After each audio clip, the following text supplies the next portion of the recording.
Hello students, welcome to Magnet Brains. मैं हूं तुम्हारी वैदेही मैम और आज देख ही सकते हो हम एक नया चैप्टर स्टार्ट करने जा रहे हैं। इसके एनसीईआरटी क्वेश्चंस या मतलब एनसीईआरटी सॉल्यूशंस, उसके बाद most important question, diagram based question, case study questions जो बच गया है वो सारा डिस्कशन आज से हम करने जा रहे हैं। Chapter 2 sexual reproduction in flowering plants का। फ्लावरिंग प्लांट्स बोलो या एंजियोस्पर्म बोलो, बात तो एक ही है। अच्छा, अब बोलोगे मैम अब अगला चैप्टर क्यों नहीं पढ़ा रहे, ये चैप्टर क्यों पढ़ा रहे हो, बहुत जेन्युइन डाउट है। तो अभी तुम लोग की आने वाली है हाफ ईयरली, है ना, या हो सकता है कुछ स्टूडेंट्स की हाफ ईयरली स्टार्ट होने वाली हो या स्टार्ट हो गई हो, पर मेजॉरिटी स्टूडेंट्स की हाफ ईयरली जनरली मिड सितंबर में आती है और उसमें तो ये चैप्टर पक्का आने वाला है। हम ऑलरेडी चैप्टर नंबर 5, 6, 7 कंप्लीट कर चुके हैं, जो अगर आ भी गया तो हमारे तो प्रिपेयर्ड है। अब जितने चैप्टर बच गए हैं जो हाफ ईयरली के पॉइंट ऑफ व्यू से क्या है इंपॉर्टेंट, तो वो सारा डिस्कशन होना बाकी है। तो वो सारा डिस्कशन कहाँ होगा? इसी चैनल पे जिसका नाम है मैग्नेट ब्रेन्स, जहां मिलता है आपको फ्री एजुकेशन किंडरगार्टन से लेके ग्रेड 12 तक, इंग्लिश मीडियम में, हिंदी मीडियम में और बहुत सारी एंट्रेंस एग्जाम के लिए भी। तो एंट्रेंस एग्जाम से याद आया, ये चैप्टर है इंपॉर्टेंट। डायग्राम बेस्ड क्वेश्चंस बनने की बहुत ज्यादा पॉसिबिलिटी, कंफ्यूज करने वाले क्वेश्चंस की भी जो क्वेश्चंस बनने की बहुत ज्यादा पॉसिबिलिटी इसी चैप्टर से। तो स्टार्ट करें आज का क्लास। तो देखो हम डिस्कस कर रहे हैं क्या, एनसीईआरटी सॉल्यूशन। अच्छा, अब जो लोग सोच रहे हैं मैम हाफ ईयरली ही तो है, पढ़ लेंगे, नहीं नहीं, मैंने बताया था तुमको एक लेक्चर में कि कोई भी एग्जाम हो, छोटे से छोटा टेस्ट या बड़े से बड़ा टेस्ट, हर टेस्ट को हमें सीरियसली लेना है और हर टेस्ट ट्राई करना है कि हम एटलीस्ट, बोल रही हूँ एटलीस्ट 80% तो उसका कोर्स पढ़ के जाए। 100% पढ़ के जा रहे हो तो बहुत ही अच्छी बात है, पर जो मैं बोल रही हूँ ना एकदम बेसिक टारगेट की कुछ भी नहीं पढ़ा से बेटर है कि 80% पढ़ के जाओ। इसलिए अब हाफ ईयरली आने वाली है तो बहुत अच्छे से पढ़ाई करनी है, ठीक। तो चलो देखते हैं एनसीईआरटी सॉल्यूशन। वापस एनसीईआरटी के क्वेश्चंस इंपॉर्टेंट होते हैं, बहुत कम होता है कि एज इट इज वर्ड उठा के पूरा का पूरा एग्जाम में दे दिया जाता है, पर जहां जहां कुछ कुछ क्वेश्चंस होते हैं जो बिल्कुल सीबीएसई बोर्ड में, तो एकदम बोर्ड पर्सपेक्टिव से बात कर रही हूँ, सीबीएसई बोर्ड एक भी लाइन या एक भी वर्ड तक चेंज नहीं करता, मतलब एज इट इज बुक का एक्सरसाइज का क्वेश्चन देखा, उठा के दे दिया तुम्हारे बोर्ड में, ठीक है। तो इसीलिए चैप्टर पढ़ना है, उसके नोट्स बनाने, डायग्राम की प्रैक्टिस करनी है, उसके बाद एनसीईआरटी सॉल्यूशन सॉल्व करने, मोस्ट इंपॉर्टेंट क्वेश्चन सॉल्व करने, सेक्शन वाइज, कैटेगरी वाइज, मतलब 1 मार्कर, 2 मार्कर, 3 मार्कर, 5 मार्कर, फिर अगर उसके कोई एमसीक्यूज होंगे तो एमसीक्यू सॉल्व करने, case study based question solve करने और उसके बाद प्रीवियस ईयर क्वेश्चंस लगाने। देखो इतना सारा है एक ही चैप्टर का करने के लिए, तो धीरे धीरे मेरे साथ एक एक करके चलते चलेंगे, ठीक है।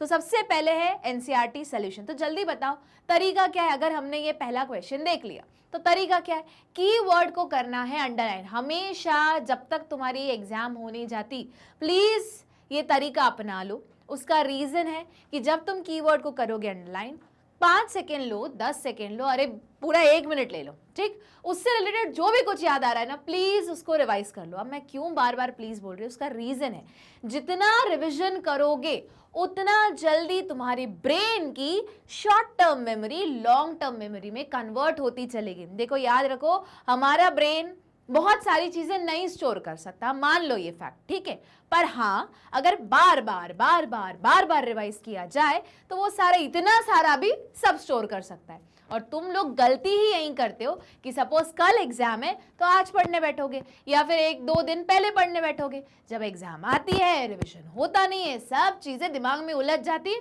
और उसके बाद फिर एग्जाम में वो जो टाइम लेती है ना, अच्छा इस क्वेश्चन को सॉल्व कैसे करना है, क्या लिखा था, पढ़ा तो था पर क्या लिखा था, ये इसलिए गड़बड़ होती है क्योंकि लर्निंग तो है, रिविजन नहीं है। इसीलिए रिवीजन ही की है। अब अगर अलग से तुम रिवीजन का टाइम नहीं ले पा रहे हो, इसलिए मैं बोलती हूँ कि कीवर्ड को करो अंडरलाइन और उससे रिलेटेड जो भी कुछ आ रहा है बोल दो। अगर इन केस अब बोलोगे मैम अगर बहुत सारी चीजें मिसिंग है तो क्या करेंगे, कुछ नहीं करेंगे, बुक्स ओपन करेंगे, नोट्स ओपन करेंगे, उससे देख के बोलेंगे, ठीक। तो देखो पहला क्वेश्चन क्या है, name the parts of an angiosperm flower in which development of male and female gametophyte takes place. वो क्या बोल रहे हैं, वो लोकेशन पूछ रहे हैं तुमको कि बताओ, वो पार्ट बताओ, वो एग्जैक्ट लोकेशन बताओ उस एंजियोस्पर्म फ्लावर में जहां पे मेल एंड फीमेल गैमेटोफाइट का फॉर्मेशन या डेवलपमेंट होता है।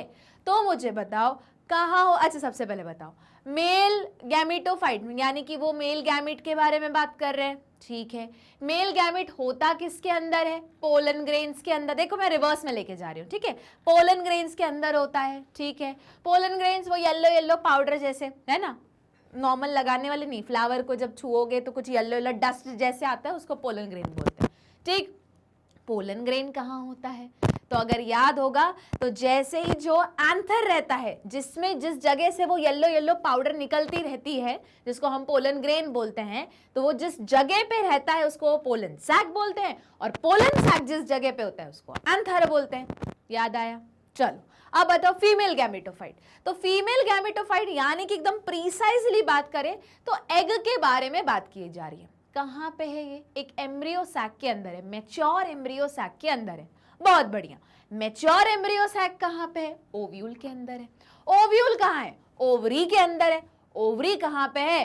तो अगर याद करो, तुमने पढ़ा होगा गाइनोशियम वाला पार्ट, तो हम क्या बोलते हैं? स्टिग्मा, स्टाइल और ओवरी। तो ओवरी के अंदर ओव्यूल, ओव्यूल के अंदर mature embryo sac. Mature embryo sac के अंदर जब तुम स्ट्रक्चर बनाते हो तो 7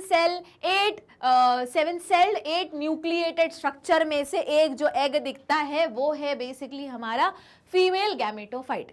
याद आया? ठीक है। अब ये मत बोला मैम पर ट्रिपल फ्यूजन भी तो होता है। हाँ वो होता है। अगर मैं सिर्फ फीमेल गैमेटोफाइट के बारे में बात करूं तो मैं एग ही बोलूंगी ना, ठीक।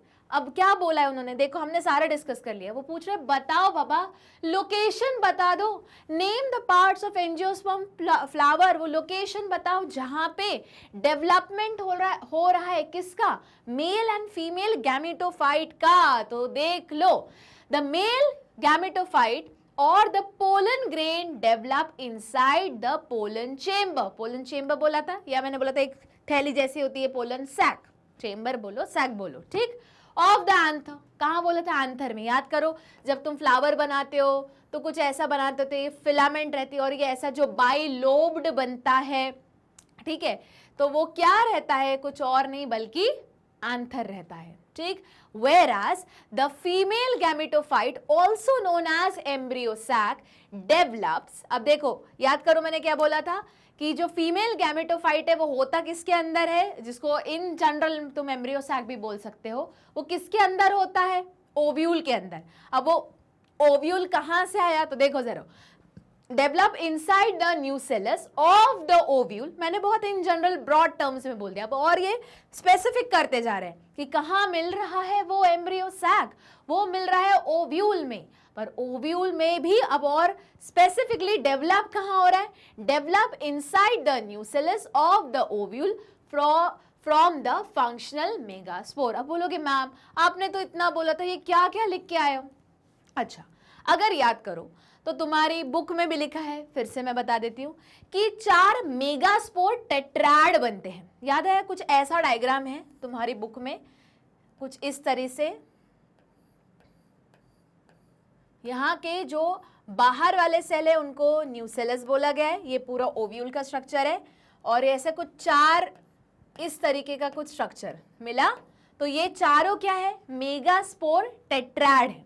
अब इन 4 में से 3 जो है इन जनरल मेजॉरिटी एंजियोस्पर्म में 3 क्या हो जाते हैं? डी जनरेट हो जाते हैं ना, डिग्रेड हो जाते हैं, ठीक, हट जाते हैं, डिस्ट्रॉय हो जाते हैं, और एक बचा हुआ रहता है, वो भी स्पेसिफिकली कौन से एंड वाला?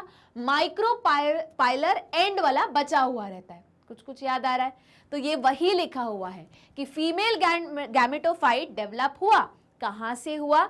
जो मेगास्पोर मदर सेल है उसने क्या बनाए? मेगास्पोर टेट्राड बनाए, उसमें से 3 डिस्ट्रॉय हो गए, वह एक काम का रहा जिसको उन्होंने लिखा है फंक्शनल मेगास्पोर, और वही मेगास्पोर फर्दर डेवलप करेगा क्या? एक एम्ब्रियो सैक। उसके अंदर तुम जब देखोगे तो तुमको एग मिलेगा, एग एपैरेटस, ठीक है। तो अभी तो इन जनरल चल रहा है, हुआ क्लियर? तो मैंने तो एकदम बड़े बड़े टर्म्स में बोल दिया, फीमेल गैमेटोफाइट, ओव्यूल, तो ये भी सही है, और इतना अगर इन डिटेल लिखने वाले हो तो वो भी सही है, ठीक। चलो, पर हाँ अगर उन्होंने डेवलप पूछा है तो मेरे हिसाब से ये वाला आंसर लिखना ज्यादा अप्रोप्रिएट है। वही चीज है ना, मोस्ट अप्रोप्रिएट, ठीक है। तो सिर्फ लोकेशन होता तो हम इतना लिख देते तो काम चल जाता। उन्होंने बोला है लोकेशन तो बताओ जहां पे डेवलपमेंट हो रहा है, तो ये है इंपॉर्टेंट वर्ड, ठीक, चलो मूव कर। देखो क्वेश्चन नंबर 2 क्या बोल रहा है, डिफरेंशिएट बिटवीन माइक्रोस्पोरोजेनेसिस। देखो हम हमेशा क्या करते हैं, कीवर्ड को करते हैं अंडरलाइन। तो जैसे ही हमने देखा कि डिफरेंस किसके बीच में पूछा जा रहा है, माइक्रोस्पोरोजेनेसिस एंड मेगास्पोरोजेनेसिस। चलो आगे पढ़ने से पहले, जेनेसिस का तुमने वो जो वर्ड है जेनेसिस तुमने बहुत बार मूवीज में सुना होगा, हॉलीवुड मूवी में तो उनका फेवरेट वर्ड है, जैसे टर्मिनेटर मूवी हो गई, ठीक है, ट्रांसफॉर्मर मूवी हो गई। तो जेनेसिस का मतलब होता है कि कुछ बनना, फॉर्मेशन, ठीक। अब उसके सामने जो भी चीज लिखी है ना, उसका फॉर्मेशन या उसका बनना। अब बताओ जेनेसिस के यहां सामने क्या लिखा है, माइक्रोस्पोरोजेनेसिस, यानी कि माइक्रोस्पोर बन रहा है। अब अगर याद होगा तो अगर मैं गैमीट्स का साइज कंपेयर करूं, मेल गैमीट का और फीमेल गैमीट का, तो याद रखो इनफैक्ट ह्यूमन में भी और इन जनरल भी जो फीमेल गैमेटोफाइट होता है, या जो ज्यादा करेक्ट है बोला फीमेल गैमीट होता है, वो क्या रहता है, साइज में बड़ा रहता है। किसके कंपेयर में हम साइज में बड़ा बोल रहे हैं, मेल गैमीट के कंपेयर में, ठीक है। तो उनका साइज छोटा होता है। तो अब जब मेल गैमीट का साइज ही छोटा है, तो जो चीज छोटी होती है उसको हम इंग्लिश में क्या बोलते हैं, या बायोलॉजी लैंग्वेज में क्या बोलते हैं, माइक्रो। जैसे माइक्रो ऑर्गेनिज्म, तो ऐसे ऑर्गेनिज्म जो ऐसे नेकेड आंखों से नहीं दिखते, इसलिए एक इंस्ट्रूमेंट लगता है जिसका नाम है माइक्रोस्कोप। कुछ आ रही है कहानी समझ में। तो माइक्रो किसके कंटेक्स्ट में बात की गई है, फीमेल गैमेट के कंटेक्स्ट में बात की गई है। तो फीमेल गैमेट साइज में बड़ा है, मेल गैमेट साइज में छोटा है। तो अगर फीमेल गैमेट का फॉर्मेशन यानी कि माइक्रोस्पोर का फॉर्मेशन, तो उसी को हम बोलेंगे माइक्रोस्पोरोजेनेसिस। Similarly megasporogenesis. तो देखो यही एक बड़ा डिफरेंस यही क्रिएट हो रहा है, ठीक। अच्छा, उसके बाद तुम चाहो तो दूसरा डिफरेंस, क्योंकि डिफरेंशिएट बोला है तो तुम चाहो तो दूसरा डिफरेंस बता सकते हो कि लोकेशन क्या है। जैसे जो माइक्रोस्पोर है या जो मेल गैमीट है वो कहाँ होता है, पोलन ग्रेन के अंदर। याद करो जब पॉलिनेशन होता है, फर्टिलाइजेशन होने वाला रहता है, तो जो ऐसी पोलन ट्यूब है, याद करो तुमने प्रैक्टिकल भी अभी किया होगा, एक पोलन ट्यूब फॉर्मेशन वाला है ना। तो क्या होता है, यहाँ से छोटी सी ऐसी पोलन ट्यूब निकल के आती है और इसी पोलन ट्यूब में क्या रहते हैं, दो मेल गैमेट्स। तो मेल गैमेट्स का फॉर्मेशन, मेल गैमेट्स कहाँ है जल्दी बताओ, लोकेशन का है, एक पोलन ट्यूब के अंदर, एक पोलन ग्रेन के अंदर। पोलन ग्रेन कहाँ है, पोलन सैक के अंदर। पोलन सैक कहाँ है, तो देखो उल्टा उल्टा जा रहे, एंथर के अंदर। कुछ आ रही है कहानी समझ में। तो तुम क्या बोल सकते हो, लोकेशन वाइज बता सकते हो। सिमिलरली मेगास्पोरोजेनेसिस यानी कि फीमेल गैमेट। अब बात करो तो एग की, एग अपैरेटस कहाँ पे है, वो एम्ब्रियो सैक। एम्ब्रियो सैक कहाँ पे है, तो अगर याद होगा एक मेच्योर एम्ब्रियो सैक कहाँ होता है, ओव्यूल के अंदर होता है। ओव्यूल कहाँ होता है, ओवरी के अंदर। और अगर ओवरी याद आ रहा हो तो जो गाइनोशियम वाला पार्ट रहता है ये क्या रहता है, स्टिग्मा, स्टाइल, और ये नीचे वाला ओवरी, याद आया। और ओवरी के यहाँ पे होता है ओव्यूल, और ओव्यूल के अंदर होता है एक मेच्योर एम्ब्रियो सैक। और एम्ब्रियो सैक जनरली एक एंजियोस्पर्म में या फ्लावरिंग प्लांट्स में कैसा रहता है, 7 सेल्ड, 8 न्यूक्लिएटेड स्टेज, मतलब 7 सेल रहेंगे, ठीक है। ऊपर के 3 एंटीपोडल, कुछ याद आ रहा है, ऐसा वाला भी तुम एक डायग्राम पढ़ चुके हो। ऊपर 3 एंटीपोडल होते हैं, बीच में सेंट्रल सेल रहता है, फिर 2 सिनर्जिड्स होते हैं और एक एग अपैरेटस होता है। तो हो गए ना 7 सेल, 1 2 3 4 5 6 और 7। और क्या बोलते हैं, 8 न्यूक्लिएटेड। क्यों न्यूक्लिएटेड 8, क्योंकि इसका एक न्यूक्लियस, इसका एक न्यूक्लियस, इसका एक न्यूक्लियस, इसका एक न्यूक्लियस, इसका और ये बीच के 2 सेंट्रल न्यूक्लियाई या पोलर न्यूक्लियाई। कुछ याद आया। तो ये सारा जो ये हम ड्रॉ कर रहे हैं होता कहाँ है, ओव्यूल के अंदर। ओव्यूल कहाँ होता है, ओवरी के अंदर। ओवरी किसका पार्ट है, गाइनोशियम का पार्ट है। कुछ याद आया। चलो, तो वो तुम चाहो तो दूसरा डिफरेंस किसके ऊपर बता सकते हो, स्ट्रक्चर पे, लोकेशन पे। 2 हो गए। तीसरा तुम ये बोल सकते हो कि कौन सी प्रोसेस हो रही है इसमें, ठीक है। अब थोड़ा डिफरेंस का मीनिंग समझ में आ रहा है। अच्छा, एक और चीज, जब भी ऐसे क्वेश्चन आए ना, डिफरेंशिएट, प्लीज और प्लीज, 3 बार प्लीज बोल रही हूं, पैरा में आंसर लिखना बंद करो। क्यों, क्योंकि जैसे मैं ही जब जाती हूँ कॉपी चेक करने, या कोई भी जब टीचर जाता है, समझो बात को, टारगेट बहुत बड़ा रहता है कि आज के दिन भर में इतनी 30 कॉपी या 40 कॉपी चेक करनी है, ठीक। अब बताओ, एक कॉपी के पास टाइम है, पेशेंस है, नहीं है, और एक ही जगह बैठ के चेक करनी है। अपन को ऐसा कोई काम नहीं करना है जिससे क्या हो जाए, एग्जामिनर गुस्सा हो जाए, जो इवैल्यूएटर है, चेक कर रहा है, उसको चिढ़ाना नहीं है, एकदम उसको कूल, ऐसा कम से कम कश लो और हमारी कॉपी चेक करो। तो पैरा में लिखोगे तो पॉइंटर्स उसको ढूंढने में तकलीफ होगी, तो अपन को तकलीफ नहीं देनी है। तो हम क्या करेंगे, जब भी कोई क्वेश्चन डिफरेंशिएट का होगा हम क्या करके आएंगे, एक टेबल ड्रॉ करके आएंगे, एक तरफ माइक्रोस्पोरोजेनेसिस, दूसरी तरफ मेगास्पोरोजेनेसिस, या जो भी डिफरेंस पूछ रहे हैं। ठीक, एक और चीज, वापस क्वेश्चन में लिखा हो या ना लिखा हो, अगर उस चीज से रिलेटेड कोई डायग्राम है बना के आओगे, अगर उस चीज से रिलेटेड कोई फ्लो चार्ट है बना के आओगे। ठीक, सिमिलरली कोई एग्जाम्पल है लिख के आओगे। वेट मत करो कि क्वेश्चन पूछे कि एक एग्जाम्पल भी लिख दो, एक डायग्राम भी बना दो, कोई फ्लो चार्ट होगा तो वो भी लिख दो। प्लीज ऐसा वेट मत करो, क्योंकि ब्लूप्रिंट में सारी चीजें छप के आती हैं और उसके सामने लिखा रहता है कि डायग्राम है तो 1 मार्क दो। अब तुम कैलकुलेशन गड़बड़ करके जाते हो, सोचोगे फुल मार्क्स आएंगे इस क्वेश्चन में, 3 मार्क का क्वेश्चन था, हाँ 3 पूरे आ जाएंगे। जब एक्चुअल में मिलते हैं मार्क्स तो 2 मार्क्स मिले। क्यों? डायग्राम कौन बनाएगा, ठीक है, फ्लो चार्ट कौन बनाएगा, एग्जाम्पल कौन लिखे, उन सब के मार्क्स रहते हैं। ठीक, ये मैं बार बार बोल रही हूं और बोलती रहूंगी जब तक तुम्हारे दिमाग में घुस ना जाए। ठीक है, चलो विच टाइप, अब इसी क्वेश्चन का second part, which type of cell division occur during these events. अरे ये तो हमको पता ही है। देखो, अब ये डायरेक्ट डिस्कस करने से पहले मैंने तुम्हें पहले भी बताया था, अलग अलग जगह पे अलग अलग चैप्टर के एक्सप्लेनेशन में, फिर से बता रही हूं, किसी भी ऑर्गेनिज्म की, ठीक है, हायर ऑर्गेनिज्म की मोर प्रिसाइजली 2 टाइप के सेल्स होते हैं बॉडी में। ठीक है, अब जैसे ये वाला जो सेल हो गया, मैंने यहां से अपना सेल निकाला है ना, कितना पेन होगा, चलो फिर भी यहां से अपना एक सेल निकाला, यहां का निकाला, लिवर का नहीं निकाल रही, बता रही हूँ। ठीक है, लिवर का निकाला, किडनी का निकाला, स्टमक का निकाला, ऐसे कोई भी सेल निकाल लिए तो ये सारे सेल्स को हम सोमैटिक सेल या वेजिटेटिव सेल बोलते हैं। क्यों? क्योंकि अगर इन सेल के अंदर जो न्यूक्लियस है, न्यूक्लियस के अंदर अगर मैंने क्रोमोसोम का अरेंजमेंट देखा, जब भी सेल डिवाइड होगा, क्योंकि हमें पता है क्रोमोसोम हमेशा तो नहीं मिलेंगे सेल के अंदर, सिर्फ जब सेल डिवाइड होगा तभी हमें क्रोमोसोम दिखेगा, नहीं तो क्या मिलेगा, डीएनए फाइबर या क्रोमैटिन फाइबर। ठीक, चलो तो देखो, जब भी मैं एक ऐसा वाला कोई सेल लूंगी जिसको मैं सोमैटिक सेल या वेजिटेटिव सेल बोल रही हूं, तो वहां पे मुझे जो क्रोमोसोम है वो किस कंडीशन में मिलेंगे, 2n कंडीशन में मिलेंगे। 2n कंडीशन को क्या बोलते हैं, डिप्लॉइड। ठीक है, क्या बोलते हैं, डिप्लॉइड। अच्छा, एक और चीज, ये जो डिप्लॉइड, हैप्लॉइड, पॉलीप्लॉइड, ये सब जो सारे पॉलीप्लॉइडी, ये सारा ना इससे रिलेटेड एक न्यूमेरिकल वाला क्वेश्चन बनता है इस पर्टिकुलर चैप्टर से, जो वो पूछते हैं मेच्योर एम्ब्रियो सैक में जब फर्टिलाइजेशन हो जाता है, या प्लॉइडी लेवल पूछा जाता है जब ट्रिपल फ्यूजन हो जाता है। तो कहीं चाहो तो लिख लो कि प्लॉइडी से रिलेटेड एक क्वेश्चन आता है, पिछले साल ही प्री बोर्ड का सहोदय का क्वेश्चन था, पहला ही क्वेश्चन था सेट ए का। ठीक है, और वो हर ऑल्टरनेट साल जो भी सहोदय का पेपर आता है ना, वहां से एक क्वेश्चन तो पक्का आता है, वही प्लॉइडी लेवल पे। अभी बता ही रही हूं इसलिए बता दिया। ठीक है, वापस आ जाओ यहाँ पे। तो हाँ, तो जितने भी सोमैटिक सेल रहते हैं, वेजिटेटिव सेल रहते हैं, अगर उनके अंदर मैंने क्रोमोसोम देखे तो मुझे किस स्टेट में मिलेंगे, 2n या फिर डिप्लॉइड। अगर मैं ह्यूमन का एक सेल देख रही हूँ, मैं बोल रही हूँ वो डिप्लॉइड कंडीशन में है, मतलब उसके अंदर कितने क्रोमोसोम मिलने चाहिए, 46। हुआ clear?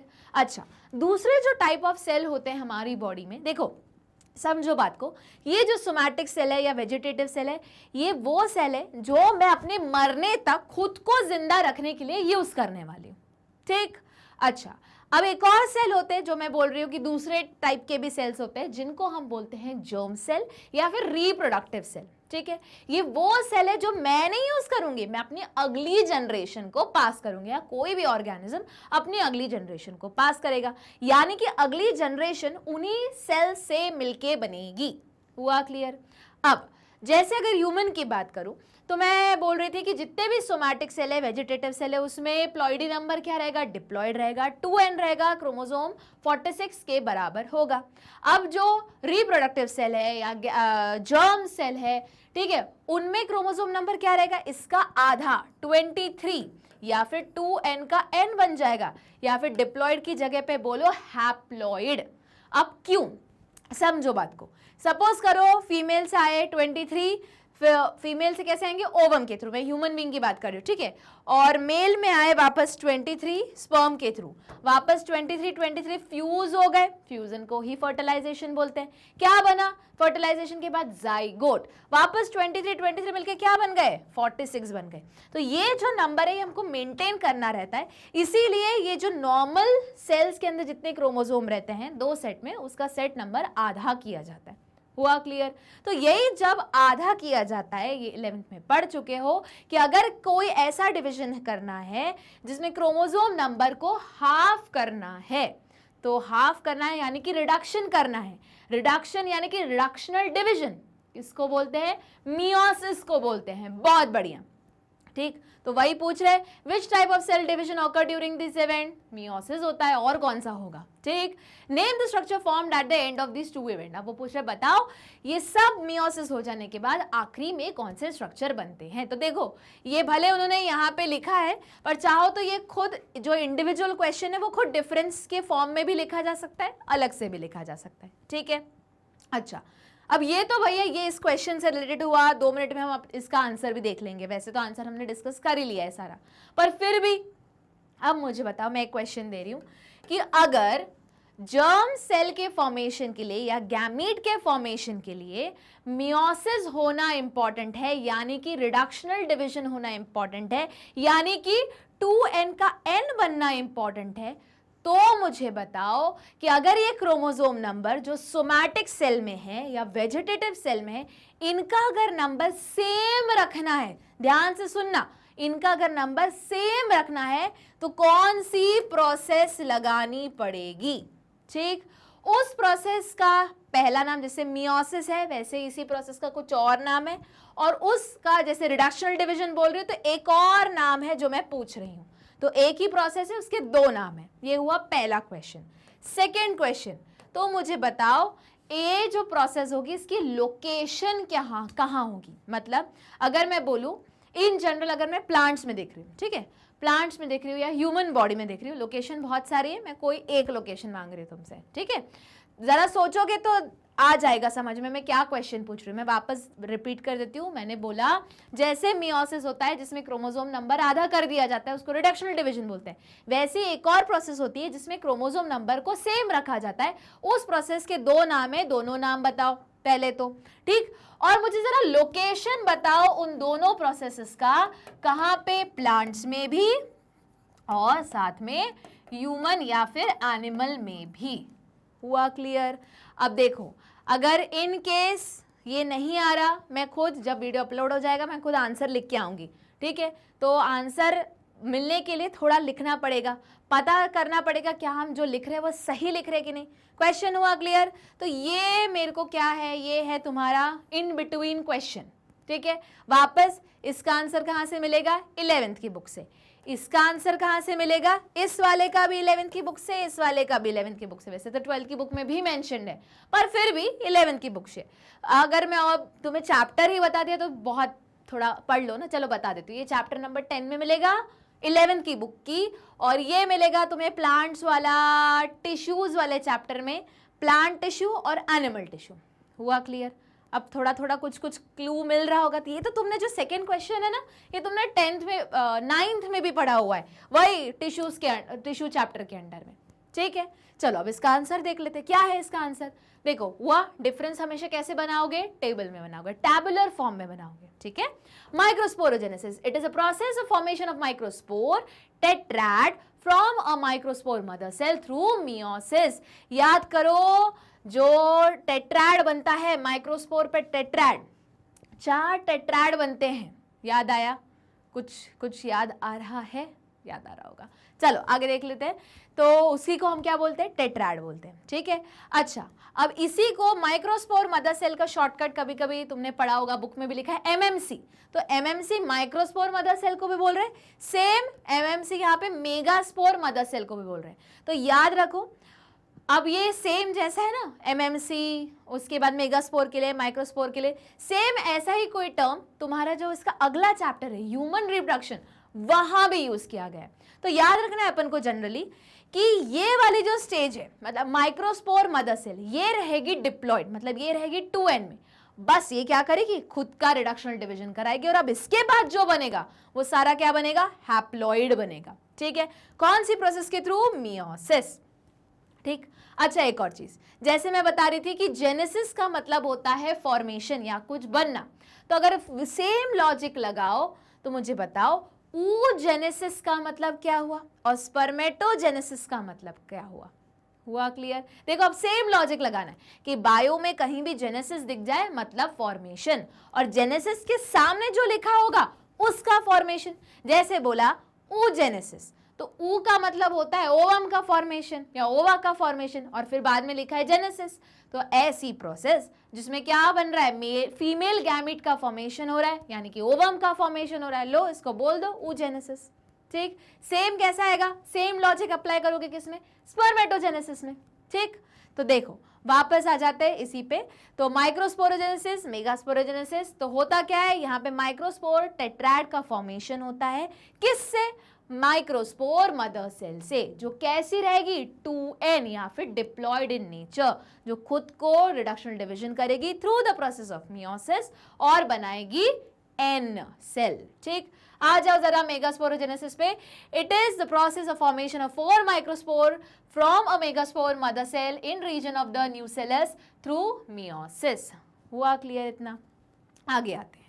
It occurs inside the pollen sac of anther. देखो मैं रिवर्स में ले गई थी ना कि बताओ मेल गैमिट कहाँ होते हैं, तो अगर याद होगा जब तुमने एक्सपेरिमेंट किया होगा स्कूल में पोलन ट्यूब का फॉर्मेशन, तो ट्यूब में 2 मेल गैमिट होते हैं, मतलब हम बोल सकते हैं पोलन ग्रेन में मेल गैमिट्स होते हैं। पोलन ग्रेन कहाँ बनी, पोलन सैक के अंदर। पोलन सैक कहाँ है, एंथर के अंदर। हुआ क्लियर? तो मैं तो रिवर्स में लेके जा रही थी ऑर्डर।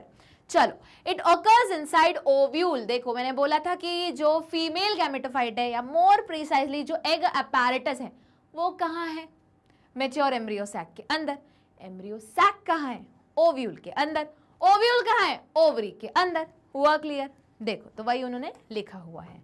ठीक, चलो आगे बढ़ते हैं। जो इसका सेकेंड पार्ट था कि बताओ कौन सी प्रोसेस होती है, तो देखो वो खुद जो है वो एक डिफरेंस में भी जा सकता है और दोनों का कॉमन में भी जा सकता है। ठीक है, both events microsporogenesis and megasporogenesis involve the process of meiosis और रिडक्शनल डिवीजन या reduction division which result in the formation of haploid gamete. कहा था ना, डिप्लॉइड का हैप्लॉइड बना दिया जाता है, 2n का n कर दिया जाता है, रिडक्शनल डिवीजन लगाया जाता है। ठीक, from the microspore and megaspore mother cell.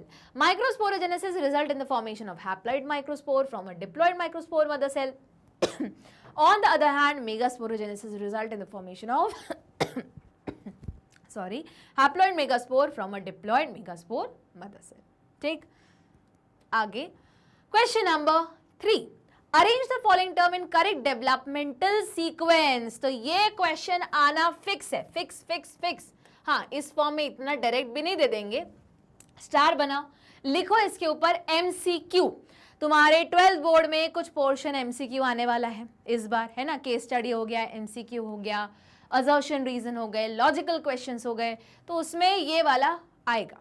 और एंट्रेंस एग्जाम का तो फेवरेट पोर्शन है। अब बोलोगे मैम ऐसा आएगा MCQ कैसे? अरे वो बोल देंगे विच of the following given below is correct order या करेक्ट सीक्वेंस, या विच of the following below is correct, और क्या करेंगे, ये देखो इसी को अरेंज करके दे देंगे तुमको। अब सही सीक्वेंस तुमको याद होना चाहिए, तो अगर उन्होंने बोला विच of the following is correct, तो 4 सीक्वेंस रहेंगे, उनमें से 3 गलत रहेंगे, करेक्ट वाले को आइडेंटिफाई करना है। अब हो सकता है वो क्वेश्चन को कॉम्प्लिकेट करने के लिए एक जगह सीक्वेंस किसका चलाए, पूरा माइक्रोस्पोर के फॉर्मेशन तक सीक्वेंस चलाए, दूसरा मेगास्पोर के फॉर्मेशन तक सीक्वेंस चलाए, और उनको ऐसे चुल मच रही, नहीं तो थोड़ा सिंपल लग रहा है, तो ह्यूमन रिप्रोडक्टिव सिस्टम का भी सीक्वेंस उठा के ले आए और उसी क्वेश्चन में मर्ज कर दिया। तुमको तो वो क्या पूछ रहे हैं कि बताओ इनमें से कौन सा सही है कौन सा गलत है।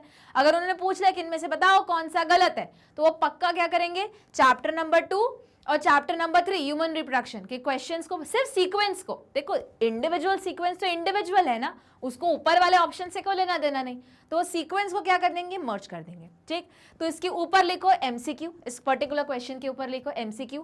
अब उसके बाद एक और चीज लिखो इसके साइड में, तुम्हें क्या क्या याद करना है इस टाइप के क्वेश्चन सॉल्व करने के लिए। एक तो प्रॉपर सीक्वेंस माइक्रोस्पोर के फॉर्मेशन तक, मेगास्पोर के फॉर्मेशन तक, उसके बाद अगर कोई स्ट्रक्चर दिया है तुम्हारी बुक में, जैसे तुम्हारी बुक में स्ट्रक्चर दिया है भाई epidermis, endothecium, middle layer, tapetum, sporogenous tissue, तो ये जो सीक्वेंस है ये भी इंपॉर्टेंट है, ठीक।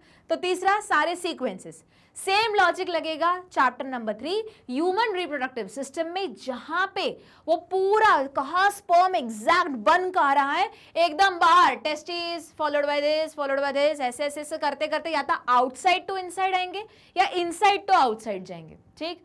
तो ये हमें सीक्वेंस भी याद रखना है। दूसरा फीमेल रिप्रोडक्टिव सिस्टम में जो रहता है ना, ओवरी, फिर फेलोपियन ट्यूब के सारे पार्ट्स, फिर वो आया यूट्रस, फिर बाहर का पूरा, तो ये सारा उसका भी सीक्वेंस वो पूछ सकते हैं। साथ में इतना ही नहीं मन भरेगा तो वो प्रॉपर सीक्वेंस पूछ लेंगे oogenesis का, स्पर्मेटोजेनेसिस का। तो ये इस टाइप के क्वेश्चंस कहाँ आने वाले, बुक में भले ये सब्जेक्टिव क्वेश्चन में कन्वर्ट कर दिया है पर एग्जाम में ऑब्जेक्टिव फॉर्म में आएगा, जहां पे या तो वो किसी प्रोसेस का सीक्वेंस, तो यहाँ क्या लिखोगे तुम, प्रोसेस ऑब्लिक स्ट्रक्चर का सीक्वेंस फ्रॉम, अगर स्ट्रक्चर है तो इनसाइड टू आउटसाइड या आउटसाइड टू इनसाइड वो मेंशन करेंगे क्वेश्चन में, और अगर स्ट्रक्चर नहीं है कोई प्रोसेस है तो कहां से शुरू हो रही है कहां तक, या तो उसका टाइमलाइन, या तो उसका हैप्लॉइडी डिप्लॉइडी, या तो फिर उसका कोई मियोसिस माइटोसिस कौन से स्टेज पे क्या हो रहा है वो, और अगर ये भी नहीं है तो प्रॉपर उसका स्ट्रेट स्ट्रक्चर के साथ, या तो इन सबको मर्ज करके एक क्वेश्चन। हुआ क्लियर? तो ये क्वेश्चन, इस टाइप का क्वेश्चन क्या है, आना है, छोड़ना नहीं है। सोचो कि मैम ये तो बुक में ही सॉल्व हो जाएगा, एमसीक्यू पक्का आना है, ठीक है। तो चलो देख लेते हैं। वो पूछ रहे कि डेवलप, देखो उन्होंने मेंशन किया ना कि उसको डेवलपमेंटल सीक्वेंस के अकॉर्डिंग अरेंज करो। चलो अब तुम्हें थोड़ा सा देख लिया होगा कि पोलन ग्रेन है, स्पोरोजिनस टिश्यू है, माइक्रोस्पोर टेट्राइड है, पोलन मदर सेल है, उसके बाद मेल गैमेट्स है। तो ये सारा बेसिकली डेवलपमेंट हो किसका रहा है, माइक्रोस्पोर का। माइक्रोस्पोर यानी कि मेल गैमेट। तो इतना तो क्लियर हो गया बाबा कि सबसे आखिरी में कौन आने वाला है, मेल गैमीट आएगा, मेल गैमीट, ठीक है। अब मुझे बताओ ये सारी प्रोसेस हो कहाँ रही है। अब बोलोगे मैम आंथर में, बहुत बढ़िया, अच्छी बात है। आंथर में, आंथर में भी लोकेशन बताओ। तो बोलोगे याद करो, अगर आंथर एक बाइलोब रहता है, चार ऐसे इस टाइप का फॉर्मेशन, कुछ कुछ याद आ रहा है, इस टाइप का फॉर्मेशन होता है ना। बाहर वाली लेयर को एपिडर्मिस बोलते हैं, फिर एंडोथीशियम आता है, फिर मिडिल लेयर आती है, फिर टेपेटम आता है। तुम्हारी बुक में उनके भी फंक्शंस दिए हुए हैं कि बाहर की 3 लेयर एक प्रोटेक्शन का काम कर रही है, फिर पोलन ग्रेन की डिस्पोजन में काम कर रही है, वही टेपेटम न्यूट्रिशन दे रही है। कुछ कुछ याद आया, बुक में लिखा हुआ है, पढ़ लेना, ठीक है। और फिर यहाँ पे होता है स्पोरोजिनस टिश्यू, ठीक है। मतलब देखो अब इन्होंने ना आंसर दिया है ना ये सीधे क्या दे दिया, स्पोरोजिनस टिश्यू। तो इतना क्लियर हो गया कि कहानी स्टार्ट कहाँ से हो रही है, स्पोरोजिनस टिश्यू से, ठीक। स्पोरोजिनस टिश्यू से वापस लिख देते हैं, स्पोरोजिनस टिश्यू से, और खत्म कहाँ हो रही है, मेल गैमीट पे। चलो अब बताओ स्पोरोजिनस टिश्यू का प्लॉइडी लेवल कैसा होगा। क्वेश्चन यहाँ नहीं है, फिर भी पूछ रही हूँ। तो क्या रहेगा, 2n। याद करो मैंने बताया था कि जब तक एमएमसी नहीं आ जाता, एमएमसी खुद 2n रहेगा, उसके बाद जो भी फॉर्मेशन होगा वो क्या होगा, n होगा। तो अब स्पोरोजिनस टिश्यू के बाद कौन आएगा, एमएमसी। अब एमएमसी मतलब माइक्रोस्पोर मदर सेल। अब यहाँ पे क्या लिखोगे तुम, पोलन मदर सेल, ठीक है। तो लिख देते हैं पोलन मदर सेल, क्योंकि देखो अपने मन से कुछ ऐड नहीं कर सकते ना, जो उन्होंने ऑप्शन दिए उसी में अपन को अरेंज करना है। उसके बाद क्या बनता है, हमको पता है टेट्राड का फॉर्मेशन होता है, माइक्रोस्पोर टेट्राड। उसके बाद और आखिरी में ये रहा माइक्रोस्पोर टेट्राड, और जब आखिरी में क्या बच गया उनका, देखो पोलन ग्रेन हो गया। अच्छा पोलन ग्रेन भी बाकी है, अच्छा रुको रुको, फिर यहाँ बीच में तो पोलन ग्रेन आएगा, पोलन ग्रेन क्योंकि पोलन ग्रेन के अंदर होता है मेल गैमीट, ठीक। स्पोरोजिनस टिश्यू हो गया, माइक्रोस्पोर टेट्राड हो गया, पोलन मदर सेल हो गया, और मेल गैमेट हो गया। हुआ क्लियर? तो सेम अगर वो इसका अरेंजमेंट पूछ सकते हैं, सेम वो किस चीज का बोल सकते हैं कि मेगा स्पोरोजिनस का भी अरेंज करके दिखाओ, ठीक। तो देख लेते हैं आंसर। देखो sporogenous tissue followed by pollen mother cell, followed by microspore tetrad, followed by pollen grain, और आखिरी में मेल गैमीट्स। देख लेते हैं. During the development of microsporangium each cell of sporogenous tissue act as a pollen mother cell and give rise to microspore tetrad containing 4 haploid. देखो मैंने बोला था ना कि माइक्रो जो मदर सेल है वो खुद 2n रहेगी, पर उसके बाद जो भी चीज बनेगी वो क्या रहेगी, n n n और n ही होगी, मतलब n n नहीं n ही होगी, हैप्लॉइड होगी. ठीक है, तो टेट्राड का मतलब क्या रहता है, 4 सेट या फिर 4, है ना. तो 4 सारे के सारे का प्लॉइडी लेवल कैसा है या प्लॉइडी नेचर कैसा है, हैप्लॉइड है, n बन गए. ठीक, by the process of meiosis microsporogenesis as the anther mature these microspore dissociate and develop into pollen grain. The pollen grain mature and give rise to male gametes. हुआ clear, इतना clear. अच्छा, अब देखो यहाँ पे भी एक डिफरेंस निकल के आ रहा है. अगर याद करो जब ओवम का फॉर्मेशन होता है ना, मतलब हम बोल सकते हैं एम्ब्रियो, ओवम से ज्यादा एम्ब्रियो सैक का फॉर्मेशन होता है, वहां भी टेट्राड बनता है, पर उसमें से एंजियोस्पर्म में मेजॉरिटी एंजियोस्पर्म में से 3 जो है वो डिग्रेड हो जाते हैं. एकदम जो टॉप वाला है वो क्या करता है, वो सरवाइव कर जाता है. ठीक है, कुछ कुछ याद है जो न्यूसेलस के अंदर पूरा होता है, वापस न्यूसेलस के अंदर वहां भी मेगास्पोर मदर सेल होती है, वो 4 में डिवीजन करती है, n n n n 4n अलग हैप्लॉइडी लेवल क्रिएट होता है. फिर उसमें से जो टेट्राड में से 3 जो डिजेनरेट हो जाते हैं, डिग्रेड हो जाते हैं, एक बच जाता है, वो एक ही मैच्योर होके मैच्योर एम्ब्रियो सैक का फॉर्मेशन करता है. ठीक, तो ये हुआ तुम्हारा क्वेश्चन नंबर 3 यहाँ पे कंप्लीट. मूव करते हैं क्वेश्चन नंबर 4 पे. With a neat label diagram describe the part of typical angiosperm ovule. तो यहाँ तो मैं डायग्राम दिखा देती हूँ, पर डायग्राम की प्रैक्टिस बहुत अच्छे से होनी चाहिए. अब मैच्योर क्या बोला है उन्होंने, देख लेते हैं. मैच्योर टिपिकल एंजियोस्पर्म ओव्यूल, ठीक है, ये बोला हुआ है. तो एंजियोस्पर्म ओव्यूल यानी कि ये वाला स्ट्रक्चर पूछ रहे हैं. याद रखो ओव्यूल बोला है, एम्ब्रियो सैक नहीं. प्लीज गलत डायग्राम बना के नहीं आना है, समझो बात को. ये क्या लिखा है, एंजियोस्पर्म ओव्यूल लिखा है. इस जगह अगर उन्होंने एम्ब्रियो सैक लिखा होता तब तुम देखो मैं क्या बोल रही हूं, यहीं पे मेजॉरिटी क्वेश्चन गड़बड़ हो जाते हैं.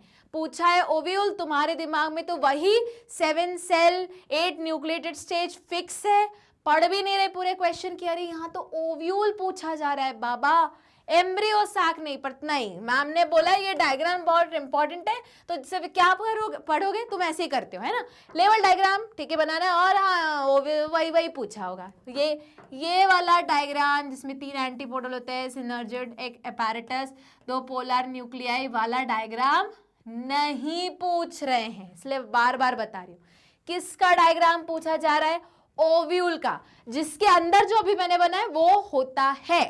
ठीक, तो देख लेते हैं ये डायग्राम. ये है क्या, तुम्हारे मैच्योर ओव्यूल का. वापस तुम्हारी बुक में भी ऐसे ही बना है, बुक का ही डायग्राम है, बट अगर टेक्निकली देखा जाए तो ये डायग्राम ऐसा नहीं है, इसको रिवर्स कर दो, मतलब नेचुरली ये डायग्राम उल्टा रहेगा. उल्टा कैसे, देखो अब मैं तुम्हें पहले लॉजिक समझाऊंगी, फिर अपन यहाँ पे आएंगे कि ये डायग्राम उल्टा कैसे छपा हुआ है बुक में. तुम भी अनफॉर्चुनेटली उल्टा ही बना के आ रहे हो. ठीक है, देखो अगर उल्टा नहीं बना रहे हो, सीधा करे, तो प्लीज उनके जो जैसे चलाजल पोल हो गया, ठीक है, उसके बाद माइक्रोपाइलर वाला एंड हो गया, वो बहुत अच्छे से लेबल करके आना, तो सारा गड़बड़ हो जाएगी.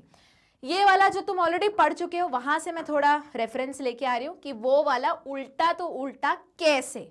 ठीक है, क्यों बता रही हूँ, क्योंकि बहुत बार एनसीईआरटी ही सीबीएसई तुमको कंफ्यूज करने के लिए एग्जाम में यही डायग्राम देगा उल्टा घुमा के, और फिर तुम बोलोगे ऐसा तो डायग्राम मन में पढ़ा नहीं है, डायग्राम ही गलत बना है, बस हो गया. नहीं, तुम देख नहीं रहे हो, इसलिए मैं तुम्हें बता रही हूँ कि बुक में उल्टा छापा है उन्होंने, पर एक्चुअल में वो डायग्राम कैसे, ये जो दिख रहा है ना, मतलब ये वाला एंड ऊपर होता है और ये वाला एंड नीचे होता है, कैसे.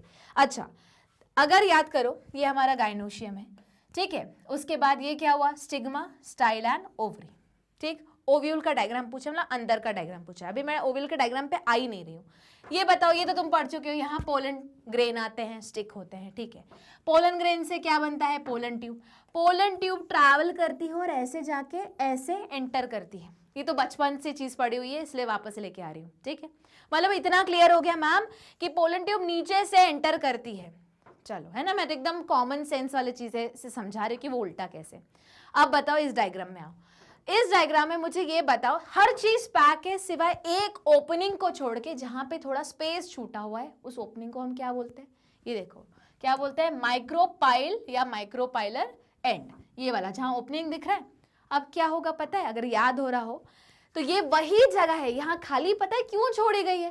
क्योंकि ये खाली इसलिए छोड़ी गई है ताकि क्या हो, यहां से पोलन ट्यूब क्या करे, एंटर करे। हुआ क्या क्लियर? इतना हुआ क्लियर? ठीक, देखो तुम्हारी बुक में एक लाइन लिखी हुई है कि जो पोलन ट्यूब है वो कहाँ से एंटर करती है? वो एंटर करती है माइक्रोपाइलर एंड से, और माइक्रोपाइलर एंड इस डायग्राम में कहाँ है? यहाँ पे है।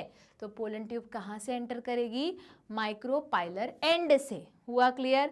और तुम्हारी बुक में ही दूसरा एक जगह डायग्राम है, अब मुझे पेज नंबर अभी याद नहीं आ रहा है, तो उसी में उन्होंने एक ऐसी ट्यूब करके ऐसे एंट्री दिखाई है। हुआ क्लियर? तो वो क्या है? ये डायग्राम उल्टा है। ठीक, चलो देख लेते हैं। तो देखो गलत नहीं है एनसीईआरटी में, उन्होंने क्या किया है कि एक, अब वो तुम्हें कंफ्यूजन हो गई क्योंकि बोलोगे मैम एक जगह तो ऐसा डायग्राम बनाया हुआ है जहां पोलन ट्यूब ट्रैवल करके ऐसी आ रही है, तो उस लॉजिक के अकॉर्डिंग अब तुम्हारा लॉजिक तो सही बोलेगा कि जब पोलन ट्यूब इस जगह से एंटर कर रही मतलब ये माइक्रोपाइलर एंड हुआ, ये एंड हुआ मतलब यहाँ पे, ये भी एनसीईआरटी का डायग्राम है, तो यहाँ पे ये वाला एंड तो नीचे होना चाहिए। हाँ करेक्ट है। वापस ये क्या है? ओव्यूल का स्ट्रक्चर है। देखो तुम्हारी बुक में सिर्फ ओव्यूल करके खत्म कर दिया है, पर तब जब और तुम हायर स्टडीज करोगे या नीट की इन डिटेल प्रिपरेशन करोगे तो ओव्यूल्स ही और 6 टाइप के होते हैं। ठीक है, एमीट्रोफस हुआ, हेमीट्रोफस हुआ, अलग अलग टाइप के ओव्यूल्स होते हैं, 6 टाइप्स के होते हैं, तो उसमें से एक टाइप ऐसा भी होता है। तो वापस गलत तो नहीं है, पर हाँ अगर इस कंटेक्स्ट में बोलोगे कि फिर ये ओव्यूल, क्योंकि तुम तो एकदम ऐसे पैरेलल कनेक्शन बनाना शुरू करोगे ना, तो फिर ये भी सही है, ऐसा भी ओव्यूल होता है। बट अब इस केस में इसको क्या करो, तुम ऐसे करके ऐसा रिवर्स कर दो। ठीक, मतलब ये ऊपर वाला एंड नीचे लेके आओ। क्यों? क्योंकि वापस पोलन ट्यूब कहाँ से एंटर कर रही है? माइक्रोपाइलर एंड से। माइक्रोपाइलर एंड कहाँ है? यहाँ पे है, तो वो कहाँ होगा? नीचे होगा। हुआ क्लियर? चलो, तो अब क्या करना है, यही डायग्राम देखना है, सिर्फ देखना नहीं है, हम उसके हर एक एक पार्ट का डिस्कशन करेंगे। तो सबसे पहले क्या है, अगर देख सकते हो तो माइक्रोपाइलर एंड है, फिर इंटेगुमेंट्स है जो प्रोटेक्शन वाली या फोल्डिंग्स रहती हैं, है ना, आउटर इंटेगुमेंट, इनर इंटेगुमेंट, न्यूसिलस है जिसके अंदर बेसिकली ओरिजिनली कौन होता है? एमएमसी, फिर वो डिवाइड करता है, 4 टेट्राड बनाता है, उसमें से 3 डिग्रेड हो जाते हैं, 1 बच जाता है, वही मैच्योर होके, और जो अंदर एम्ब्रियो सैक दिया है वो, और जो दूसरा वाला एंड रहता है माइक्रोपाइलर का ऑपोजिट वाला, उसको चलाजिल पोल बोलते हैं। ठीक है, तो चलो देख लेते हैं एक करके। तो various part of an ovule are funicle. अब क्या है ये? It is a stalk like structure which represent the point of attachment of a ovule to the placenta of the ovary. Second, ये जो दिख रहा है फ्यूनिसल तुम्हारा, ये जो अटैच कर रहा है, अटैचमेंट के लिए जो रिस्पॉन्सिबल है, किससे? प्लेसेंटा से। और प्लेसेंटा किससे कनेक्टेड है? तुम्हारे ओवरी से। ठीक है, क्योंकि खुद क्या है? एक ओव्यूल है। ठीक, उसके बाद hilum, it is a point where the body of the ovule is attach to the funicle या फ्यूनिकुलस। ठीक है, कि अब ये पूरा का पूरा किससे अटैच है? वापस तुम्हारे, मतलब ये अटैच कर रहा है ओवरी को, प्लेसेंटा, फिर ये, और इन दोनों को अटैच करने का काम हीलियम। ठीक है, चलो आगे देख लेते हैं। इंटेगुमेंट्स, भाई फोल्डिंग्स है ना, बाहर का अंदर का, तो आउटर इंटेगुमेंट, इनर इंटेगुमेंट। देखो अब जब भी फोल्डिंग्स रहती है, ऐसे मल्टीपल लेयर रहती है, कि काम रहता है उसका प्रोटेक्शन। देख लेते हैं। They are outer layer surrounding the ovule that provide protection to the developing embryo. आगे बढ़ते हैं। Micropyle, it is a narrow pore form by the projection of integument, क्योंकि पूरी जगह कवर्ड रहता है, सिर्फ एक जगह को छोड़ के, मैंने बोला था ना, तो वही एक जगह वहां क्या क्रिएट हो जाता है? पोर क्रिएट हो जाता है, तो वहां क्या रहता है? उसी पॉइंट को क्या बोलते हैं? उसी जगह को क्या बोलते हैं? Micropyle. It mark the point where the pollen tube, देखो, enter the ovule at the time of fertilization. इसलिए मैं बार बार बोल रही हूँ कि तुम्हारी बुक में जो दूसरा डायग्राम दिया है उसमें पोलन ट्यूब ऐसे नीचे से जाते हुए दिखाई गई है, तो अगर उस लॉजिक के अकॉर्डिंग करोगे तो जो बुक का ओव्यूल का डायग्राम है उसको रिवर्ट कर देना। पर बुक में भी जो डायग्राम ओव्यूल का दिया है वो भी सही है, क्योंकि मैंने रीजन बताया, ओव्यूल खुद ही फर्दर 6 कैटेगरी के होते हैं। ये अलग बात है कि ये सारी चीजें तुम ग्रेजुएशन लेवल पे पढ़ोगे या फिर नीट के प्रिपरेशन के लिए पढ़ोगे। ठीक, आगे बढ़ते हैं। Nucellus, it is a mass okay ये हो गया था pollen tube enter at the time of fertilization, ठीक। Nucellus, it is a mass of parenchymatous tissue. जल्दी बताओ ये कहाँ पढ़ा हुआ है पेरेन्काइमेटस टिश्यू? अरे 9th से पढ़ते आ रहे हो, याद आया? किस टाइप के टिश्यू के अंदर पढ़ा हुआ है? देखो 2 टाइप के तुमने टिश्यू पढ़े थे प्लांट्स में, अगर थोड़ा बहुत याद आ रहा है। अरे फिफ्थ नहीं, मतलब तुमने 9th में पढ़ा था, फिर 10th में तो था नहीं टिश्यू, 11th में फिर से पढ़ा था एनाटॉमी के अंदर, मॉर्फोलॉजी में भी थोड़ा सा इंट्रोडक्शन मिला था, कुछ कुछ याद आया। तो एक होता है मेरिस्टेमेटिक टिश्यू, एक होता है परमानेंट टिश्यू। परमानेंट में भी तुमने 2 कैटेगरी पढ़ी थी, सिंपल परमानेंट टिश्यू जिसमें था पेरेन्काइमा, कोलेन्काइमा, स्क्लेरेन्काइमा, अगर याद आ रहा हो तो, है ना। और फिर तुम्हारे परमानेंट कॉम्प्लेक्स परमानेंट टिश्यू में था जाइलम, फ्लोएम, याद आया? तो वो ये पूरा न्यूसेलस कैसा रहता है? पेरेन्काइमेटस टिश्यू होता है, surrounded by integument. But obvious अंदर है न्यूसेलस, देखो यहाँ पे है, और बाहर की तरफ क्या है? इंटेगुमेंट्स है, ठीक। आगे From the outside, the nucellus provide nutrition to the developing embryo. अब nucellus अंदर वाले ले रहे हैं तो वो न्यूट्रिशन दे रही है। अच्छा, और बाहर के इंटेगुमेंट्स है तो वो क्या करिए? प्रोटेक्शन करिए। ऐसा ही सिमिलर तुमने ऑलरेडी माइक्रोस्पोरेंजियम में भी पढ़ा होगा, अगर याद होगा तो। स्पोरोजेनस टिश्यू जहाँ पे वो मेन अपना टिश्यू है ना, जहाँ पे फिर पोलन मदर सेल डिवाइड करेगी, मियोसिस करेगी, और फिर पोलन ग्रेन मेल गैमेट बनाया जाएगा। पर उसकी जो बाहर वाली लेयर है उसको क्या बोलते थे? टेपिटम। वो क्या कर रही थी? न्यूट्रिशन प्रोवाइड कर रही थी। और उसके बाहर की 3 लेयर क्या कर रही थी? प्रोटेक्शन। देखो सेम वैसे ही पैरेलल चल रहा है, ठीक है। Okay, the embryo sac is located inside the nucellus. हुआ क्लियर? मतलब तुम अगर ये देख सकते हो ये वाला स्ट्रक्चर, तो ये न्यूसेलस ये पूरा बाहर का लेयर है, ठीक है, और उसके अंदर है एम्ब्रियो सैक। अगर याद होगा तुम्हारी बुक में एक ऐसा भी डायग्राम दिया हुआ है, तो समझो बात को। ऐसे सेल्स दिए हुए हैं, दिख रहा है? कहाँ पे देखोगे? टेट्राड वाली, मेगास्पोर टेट्राड की जगह पे देखोगे तो इन सबको लेबल किया हुआ है न्यूसेलस करके, और अंदर लिखा है मेगास्पोर टेट्राड 1 2 3 और 4, और उसमें से लिखा भी है कि 3 डीजनरेट या डिग्रेड हो जाए, जनरेट नहीं डिग्रेड हो जाएंगे, ऐसे लिखा हुआ है, ठीक है। और ऊपर वाला जो है वो डेवलप होना स्टार्ट होगा, ऐसा भी लिखा हुआ है, ठीक है। तो वही मैं बता रही हूँ। आगे देखते हैं। ओके, अब आखिरी चलाजल एंड या चलाजल पोल, तो ये क्या है? माइक्रोपाइल का ऑपोजिट वाला। It is the based swollen part of the nucellus from where the integuments originate. मतलब यहाँ से इंटेगुमेंट स्टार्ट हुए थे, कवर करके ऐसे आए। मतलब नहीं समझ में आया मैम? बना यहाँ से है, फोल्ड होते होते वहां गया, एक जगह आके जुड़ा नहीं, तो वही जो जहां जुड़ा नहीं उसको बोल दिया हमने माइक्रोपाइलर एंड। और जहां से इंटेगुमेंट स्टार्ट हुआ, बेसिकली पूरा पेरेन्काइमेटस टिश्यू, तो वो क्या था? एक चलाजल पोल था, ठीक है। इतना क्लियर हुआ? आगे बढ़ते हैं। Question number 5, What is meant by monosporic development of female gametophyte? पूछा जा रहा है, बताओ monosporic development of female gametophyte से क्या समझते हो? तो मोनो का मतलब क्या होता है? जल्दी बताओ। 1। तो देख ले, अब थोड़ा थोड़ा तुम्हें लॉजिक एप्लीकेशन कुछ कुछ शायद समझ में आ रहा होगा, तो देख लेते हैं। द फीमेल गैमेटोफाइट और the embryo sac develop from a single, mono बोला था ना, मतलब क्या? 1। तो सिंगल फंक्शनल मेगास्पोर। थोड़ी देर पहले बताओ, मैंने बोला था टेट्राड होता है, 3 हट जाते हैं, एक बच जाता है नहीं, ठीक है, एक बच जाता है, वो मैच्योर हो जाता है और फिर डेवलपमेंट हो जाता है। देखो अभी वही कहानी आने वाली है। तो देखो, तो मोनोस्पोरिक बोला है, ठीक है। कितने स्पोर प्रोड्यूस किए थे? जल्दी बताओ। 4, कहने के तो 4 थे, टेट्राड था, बचा कितना? 1। अब देखो, this is known as monosporic development of a female gametophyte in most flowering plant, a single megaspore mother cell, जिसको मैं इतने देर से बोल रही थी एमएमसी। किसके अंदर थी? न्यूसेलस के अंदर एमएमसी थी, जिसने क्या किया? डिवाइड किया, क्या बनाया? 4 टेट्राड, 4 नहीं बोलना सही है, टेट्राड बनाया, या तो बोलो 4 सेल बनाए, या तो बोलो टेट्राड बनाया, ठीक। उसमें से क्या हुआ? 3 हट जाएंगे, 1 बच जाएगा, उसी से डेवलप हो जाएगा एम्ब्रियो सैक। तो बोलेंगे मोनो, एक स्पोरिक, क्योंकि एक ही स्पोर बचा, डेवलपमेंट। आगे देख लेते हैं। In most flowering plant, a single megaspore mother cell present at micropylar pole of the nucellus region of the ovule undergo meiosis to produce 4 haploid megaspore, जिसी को मैं कितने देर से क्या बोल रही हूँ? टेट्राड, मेगास्पोर, टेट्राड बना, ठीक। Later, out of these 4 megaspore, only 1 functional megaspore develop into the female gametophyte, while the remaining 3 degenerate. हुआ क्लियर? यही बोल रहे थे ना इतने देर से, यही तो बोल रही हूँ इतने देर से। चलो, तो जब 4 टेट्राड, 4 नहीं वापस 4 टेट्राड कैसे होंगे? या तो बोलो 4 हैप्लॉइड फीमेल, फीमेल तो नहीं, मेगास्पोर थे, तो उनमें से 3 डीजनरेट हो गए, एक बच गया, एक तो मोनो, एक स्पोर ही बच गया, तो मोनोस्पोरिक डेवलपमेंट।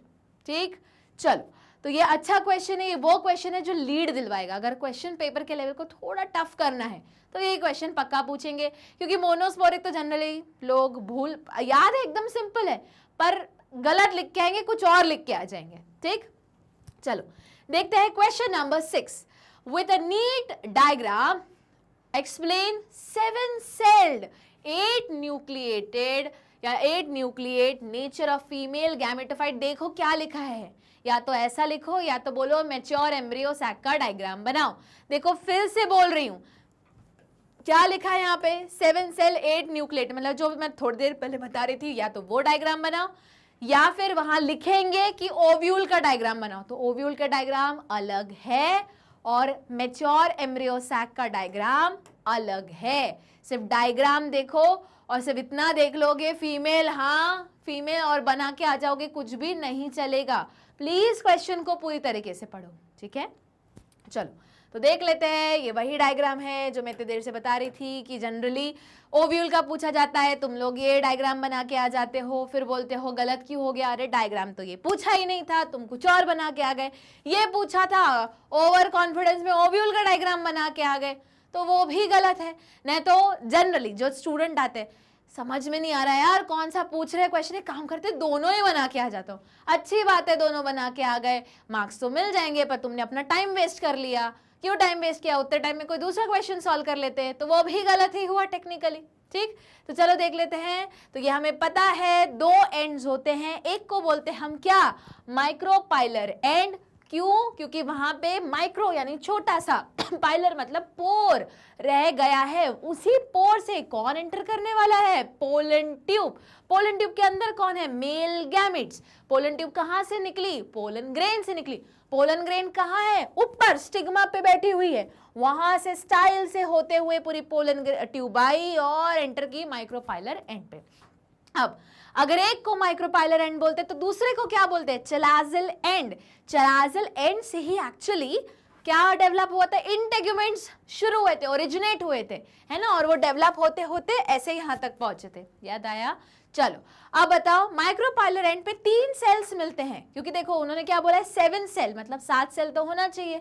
तो माइक्रोपाइलर एंड पे 3 सेल मिलते हैं, 2 होते हैं सिनर्जिड और एक होता है एग अपैरेटस। तीनों का प्लॉइडी नंबर NNN। ठीक, ये तो अभी 3 ही सेल हुए, मैम क्वेश्चन में तो 7 सेल बोला है, आ रही हूं ना एक एक करके। ये हुआ माइक्रोपाइलर एंड पे। दूसरा वाला चलाजिल एंड पे होते हैं 3 सेल, नाम क्या है, एंटीपोडल। उनका भी प्लॉइडी नंबर NNN, यानी क्या हैप्लॉइड। कितने सेल हो गए अभी तक, टोटल 6। अब बोलोगे मैम 7वां सेल कहां गया, अरे ये बीच में नहीं है क्या, जिसको क्या बोलते हैं, सेंट्रल सेल। ठीक, हुआ क्लियर। तो ये हुआ सेंट्रल सेल। अब हर सेल रहेगा तो उसका अपना अपना न्यूक्लियस रहेगा, तो अगर 7 सेल है तो 7 तो न्यूक्लियस हो गए। अब तुम बोलोगे मैम पर क्वेश्चन में तो 8 न्यूक्लिएटेड लिखा हुआ है, तो 8वां कहां से न्यूक्लियस आया, वेट करो। जो सेंट्रल सेल है उसके पास कितने न्यूक्लियस होते हैं, 2, जिनको हम क्या बोलते हैं, पोलार न्यूक्लियाई। अगर याद होगा तो एंडोस्पर्म के फॉर्मेशन में या PEN के फॉर्मेशन में यही 2 पोलार न्यूक्लियाई और एक मेल गैमेट आके फ्यूज होते हैं, जिनको हम ट्रिपल फ्यूजन बोलते हैं, और एंडोस्पर्म का फॉर्मेशन हो जाता है। फिर बोलोगे मैम एक और मेल गैमेट कहाँ फ्यूज होगा, अरे जो मेन फर्टिलाइजेशन है एक अपैरेटस के साथ फ्यूज होगा, और एक साथ 2 जगह फ्यूज होता है, इसलिए इसको डबल फर्टिलाइजेशन भी बोलते हैं। हो गया ना, कितना सारा डिस्कशन। चलो अब देख लेते हैं।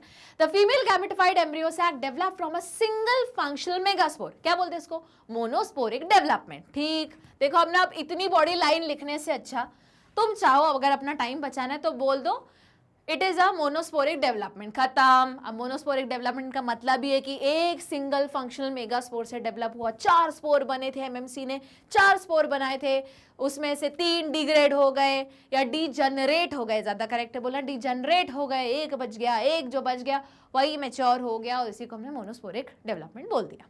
आगे, this megaspore undergo 3 successive mitotic division to form 8 nucleated embryo sac. तो प्लीज ये वाली लाइन बहुत इंपॉर्टेंट है। ये लाइन क्यों इंपॉर्टेंट है? क्योंकि ये आ जाएगी खुद एक अलग क्वेश्चन बन के in the form of assertion reason.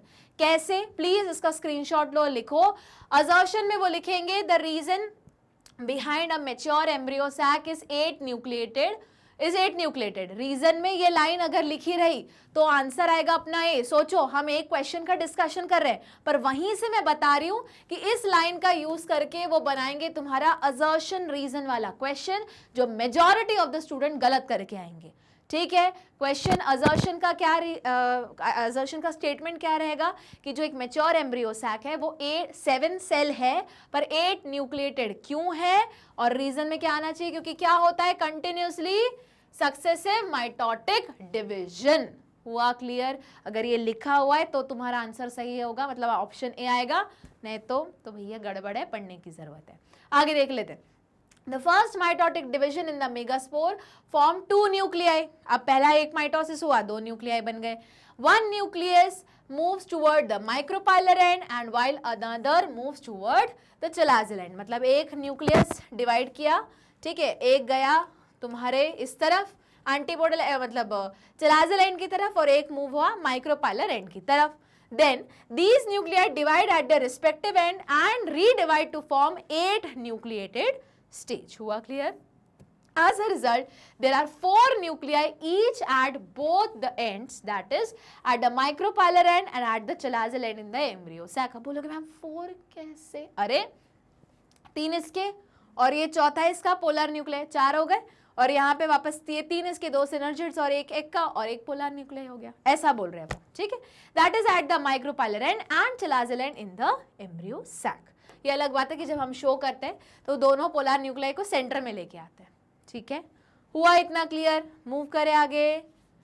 चलो, तो अभी तो और एक्सप्लेनेशन बाकी है। Eight the micropylar and out of 4 nuclei only 3 differentiate into 2 synergids and 1 egg cell, ठीक है, 2 synergid, एक egg cell, एक न्यूक्लियाई, वैसे ही बच गया। Together they are known as egg apparatus.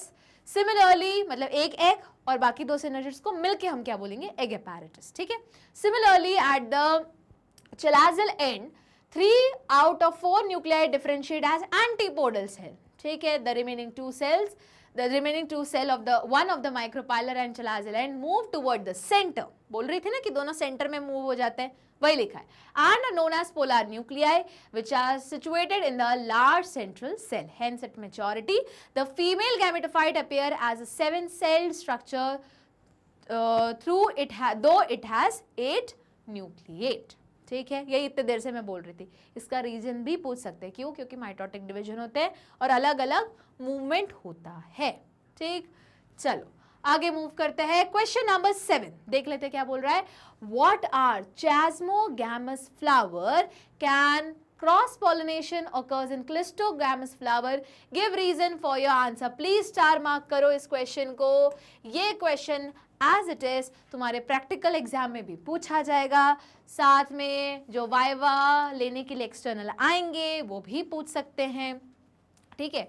और उसके साथ बोर्ड्स में तो आने ही वाला एक क्वेश्चन क्लिस्टोगैमस और चैस्मोगैमस फ्लावर का डिफरेंस के नाम पे, अगर ये क्वेश्चन सेम, ये क्वेश्चन वही है, बस तोड़ मरोड़ के या तो डिफरेंशिएशन का एग्जाम्पल क्वेश्चन पूछ लिया उन्होंने, या तो उन्होंने बोल दिया डिफाइन करो, या तो वो बोलेंगे कि बताओ कि एक एग्जाम्पल दो चैस्मोगैमस फ्लावर का, या एक एग्जाम्पल दो क्लिस्टोगैमस फ्लावर का, या जैसे ऐसे लॉजिकल, या इनफैक्ट असर्शन रीजन में भी आ सकता है, कोई एग्जाम्पल दे देंगे और फिर उसी का स्टेटमेंट या उसी का डेफिनेशन एज ए स्टेटमेंट दे देंगे। तो ये वाला क्वेश्चन जो बेसिकली जो टाइप्स ऑफ फ्लावर है ना, मतलब सेल्फ पॉलिनेशन में जो तुमने पढ़ा हुआ है, चैस्मोगैमस फ्लावर, क्लिस्टोग्लैमस फ्लावर, ये आ सकता है, ठीक है, इंपॉर्टेंट है। वापस चैस्मोगैमस फ्लावर और क्लिस्टोगैमस फ्लावर, ठीक है। तो चलो देख लेते हैं क्या बोला है उन्होंने। What are chasmogamous flower? बताओ कि चैस्मोगैमस फ्लावर क्या होता है। अब देखो, ये तो अगर तुम याद करके गए हो ना तो सबसे बढ़िया है, तो एकदम फटाफट याद हो जाएगा।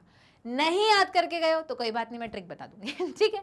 चलो देखो, can cross pollination occurs in cleistogamous flower? Give reason for your answer. चलो एक एक करके आंसर देखते, फिर मैं तुम्हें ट्रिक बताती हूँ, ठीक। एकदम तो पहले बेसिक तरीके से याद करते, चलो ट्रिक ही बताते, रुको। आप बोलोगे मैम इसमें ट्रिक कैसे याद करें, हम तो कंफ्यूज हो जाते हैं कि चास्मोगैमस फ्लावर कौन सा है, क्लिस्टोगैमस फ्लावर कैसा है। देखो वर्ड पढ़ो, ये क्या लिखा है, क्लिस्टोगैमस। अब उसको हम याद कैसे करें, देखो थोड़ा अजीब है पर अपन को तो याद करने से मतलब है, तो मैं तुम्हें याद करने का तरीका बता रही हूँ। इसको क्या बोलते हैं, ऐसे बंद मुट्ठी को इंग्लिश में क्या बोलते हैं, एक फिस्ट है, ठीक है। अच्छा तो फिस्ट क्लिस्ट ऐसे करके कुछ याद करो, तो मतलब ऐसा राइमिंग हो रहा है ना, तो एक ऐसा फ्लावर जो एक मुट्ठी की तरह बंद है, तो मतलब एक क्लिस्ट जैसा बन रहा है। तो जो चीज हमेशा बंद होती है, जो कभी खुलेगी ही नहीं, ऐसा फूल जो हमेशा बंद ही रहेगा, कभी ओपन नहीं होगा, मतलब हमेशा तुम्हें दिखेगा फूल है पर बंद है, खुला ही नहीं कभी, ठीक है, ब्लूम ही नहीं किया कभी। तो मुझे अब लॉजिकली बताओ कि इसमें सेल्फ पॉलिनेशन होगा कि क्रॉस पॉलिनेशन होगा। अरे पॉलिनेशन करने के लिए अगर नॉर्मल क्रॉस पॉलिनेशन कराना है तो किसी एजेंट को दूसरे वाले फ्लावर के पोलन ग्रेन लेके आने पड़ेंगे, इसके ऊपर बैठना पड़ेगा, फीमेल वाले पार्ट पे, मोर स्पेसिफिकली स्टिग्मा पे बैठना पड़ेगा, तब जाके पॉलिनेशन होगा। पर उसके लिए वो फूल को खुलना पड़ेगा, ओपन होना पड़ेगा। अब फूल तो ओपन ही नहीं हो रहा है, तो बताओ इसमें क्या होगा, सेल्फ पॉलिनेशन या क्रॉस पॉलिनेशन? कुछ आ रही है कहानी समझ में? तो कैसे याद करोगे, फिस्ट से याद करो क्लिस्ट को। तो क्लिस्ट क्या है, मतलब बंद मुट्ठी, कभी नहीं खुलने वाला, जो चीज खुल नहीं सकती उसमें क्रॉस पॉलिनेशन होगा क्या, नहीं होगा। तो ये कैसा फ्लावर है, बंद फ्लावर जो ओपन नहीं होता, तो उसमें 110% हमेशा क्या होता रहेगा, सेल्फ पॉलिनेशन। ठीक, अब देखो अब ये तो मैंने सिर्फ तुमको बताया है, अब इसका दूसरा कि चास्मोगैमस फ्लावर है वो ओपन हो जाएगा। हुआ क्लियर इतना? चलो देख लेते हैं। तो अब क्वेश्चन क्या है, बेसिकली व्हाट आर चास्मोगैमस फ्लावर, तो हमको पता है, हमने याद कर लिया, क्योंकि हम कंफ्यूज होते थे कि भैया फिस्ट से क्लिस्ट, क्लिस्ट यानी कि बन, बन यानी कि ऐसे फूल जो कभी ब्लूम ही नहीं होते या ओपन ही नहीं होते। तो जो चीज़ ओपन नहीं होगी उसमें सेल्फ पॉलिनेशन ही होगा, क्रॉस पॉलिनेशन नहीं होगा। और उसी का उल्टा यानी कि ऐसे फ्लावर जो ओपन होते, मतलब इन जनरल जो बाकी के नॉर्मल फ्लावर्स हैं, तो वो कौन सी कैटेगरी में आते हैं, चास्मोगैमस फ्लावर। ठीक, अब जब भी देखो, अब यहाँ पे सिर्फ बोला है व्हाट, उन्होंने बोला है कि एग्जाम्पल दो, नहीं बोला है, पर हम क्या करेंगे, एग्जाम्पल लिख के आएंगे। ठीक, अच्छा इसी क्वेश्चन का सेकेंड वाला part, can cross pollination occur in cleistogamous flower? नहीं, अभी तो हमने डिस्कस किया, अरे कोई फ्लावर जब ओपन ही नहीं होगा तो फिर क्रॉस पॉलिनेशन कैसे होगा, तो नहीं, कभी नहीं हो सकता, सिर्फ सेल्फ पॉलिनेशन होगा, सेल्फ पॉलिनेशन होगा। ठीक है, give reason for your answer, यही तो रीजन है, उसकी डेफिनेशन ही उसका रीजन है। चलो देख लेते हैं answer. There are two types of flower present in plants, namely Oxalis and Viola, chasmogamous flower and cleistogamous flower. ये दोनों के एग्जाम्पल्स है, प्लीज स्क्रीनशॉट ले लो या लिख लो, बुक में तो लिखा हुआ ही है। ठीक है, chasmogamous flower have exposed anther and stigmata similar to the flower of the other species, मतलब बेसिकली ऐसा फ्लावर जो ओपन है। ठीक है, cross pollination can not occur in cleistogamous flower, this is because cleistogamous flower never open at all. अब देखो, जहां भी क्वेश्चन तो सीधा सीधा है, पर जहां रीजनिंग के स्टेटमेंट बन रहे हैं, है तो ये सब्जेक्टिव क्वेश्चन, ये बन सकता है एक ऑब्जेक्टिव क्वेश्चन असर्शन रीजन के फॉर्म में। तो क्या करोगे, इसी क्वेश्चन के टॉप पे लिखो A/R, असर्शन रीजन में भी यही क्वेश्चन एंटर हो सकता है। या फिर अगर ऑब्जेक्टिव में इसी क्वेश्चन को पूछना है, which of the following statement is correct. आई कहानी समझ में? तो तुम्हें पता होना चाहिए कि कौन सी कैटेगरी में कौन सा फ्लावर होता है ना, एग्जाम्पल के साथ। आगे, this is because Cleistogamous flower never open at all. Also, the anther and the stigma lies close to each other in this flower. Hence, only self-pollination pollination is possible in this flowers. हुआ clear?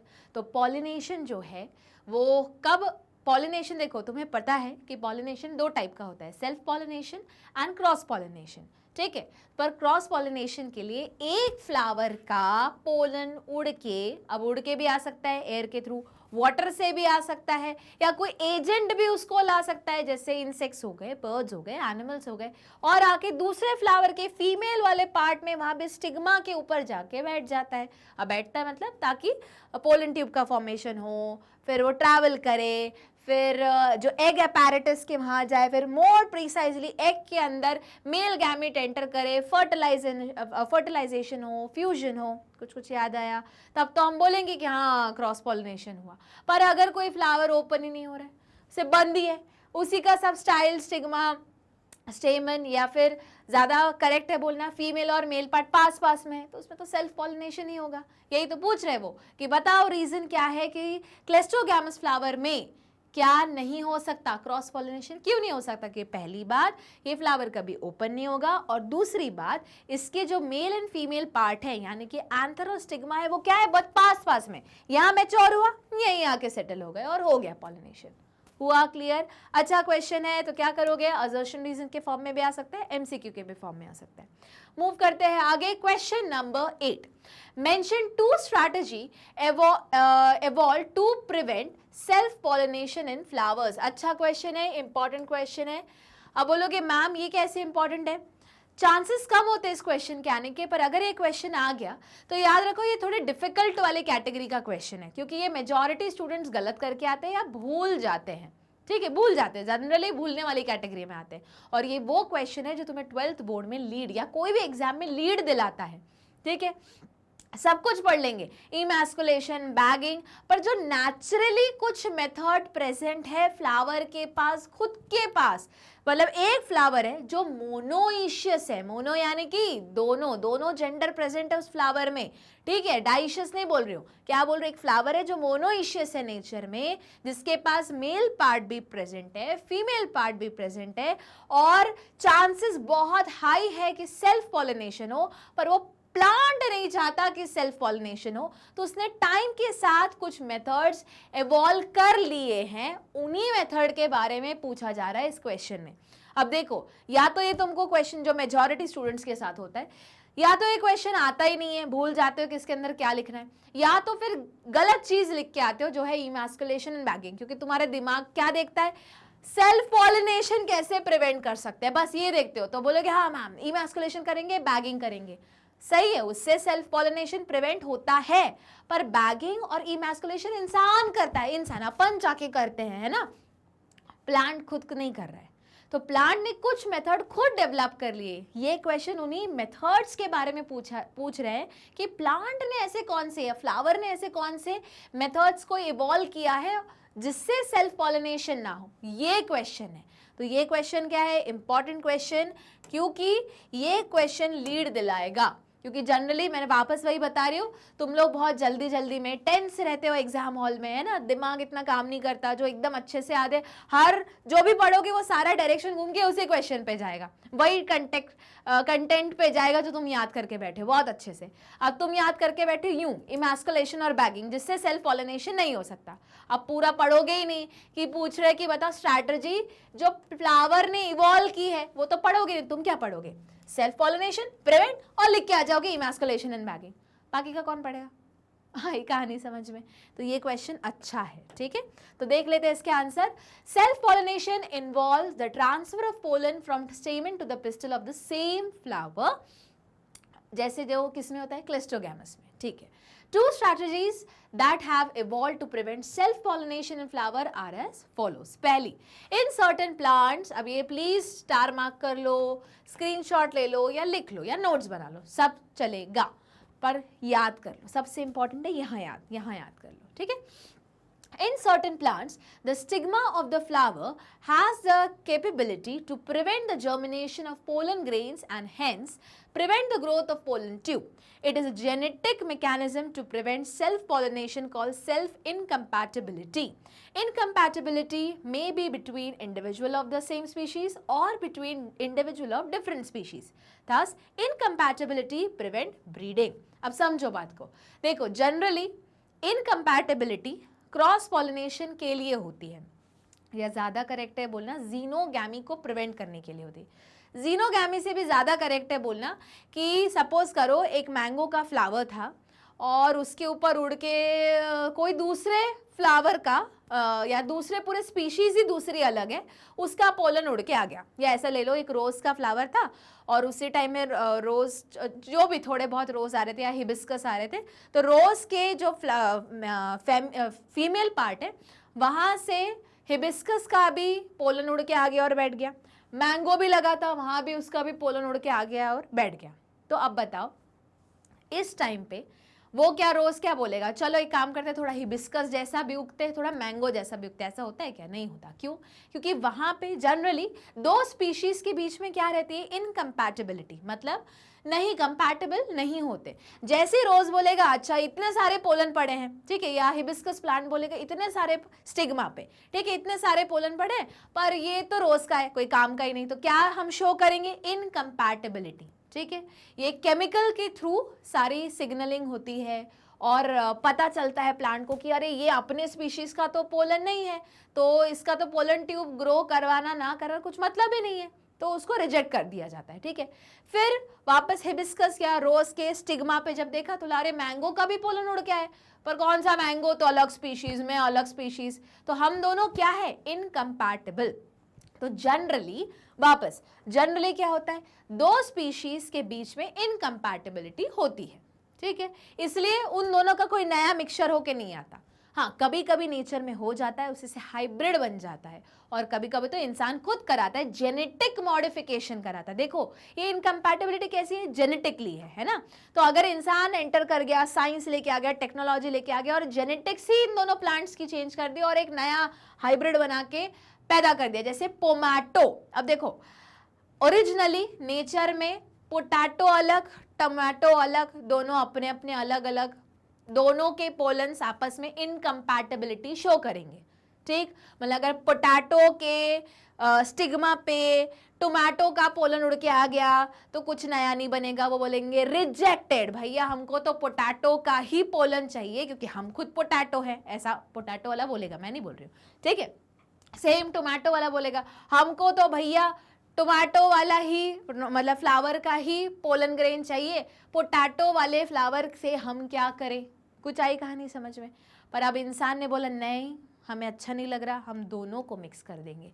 तो इंसान ने क्या किया, genetic engineering करके genetic modification किया और एक नया प्लांट उठा के बना दिया जिसका नाम है पोमैटो, ठीक है। दिखेगा तो आलू जैसे, टेस्ट करेगा टोमेटो जैसे, पोमैटो, ठीक है। पर जनरली, वही मैं बोल रही हूँ, जनरली स्पीशीज के बीच में क्या होता है, इनकम्पैटिबिलिटी होती है, नहीं करते क्योंकि यही रिजेक्शन होता है, ठीक है।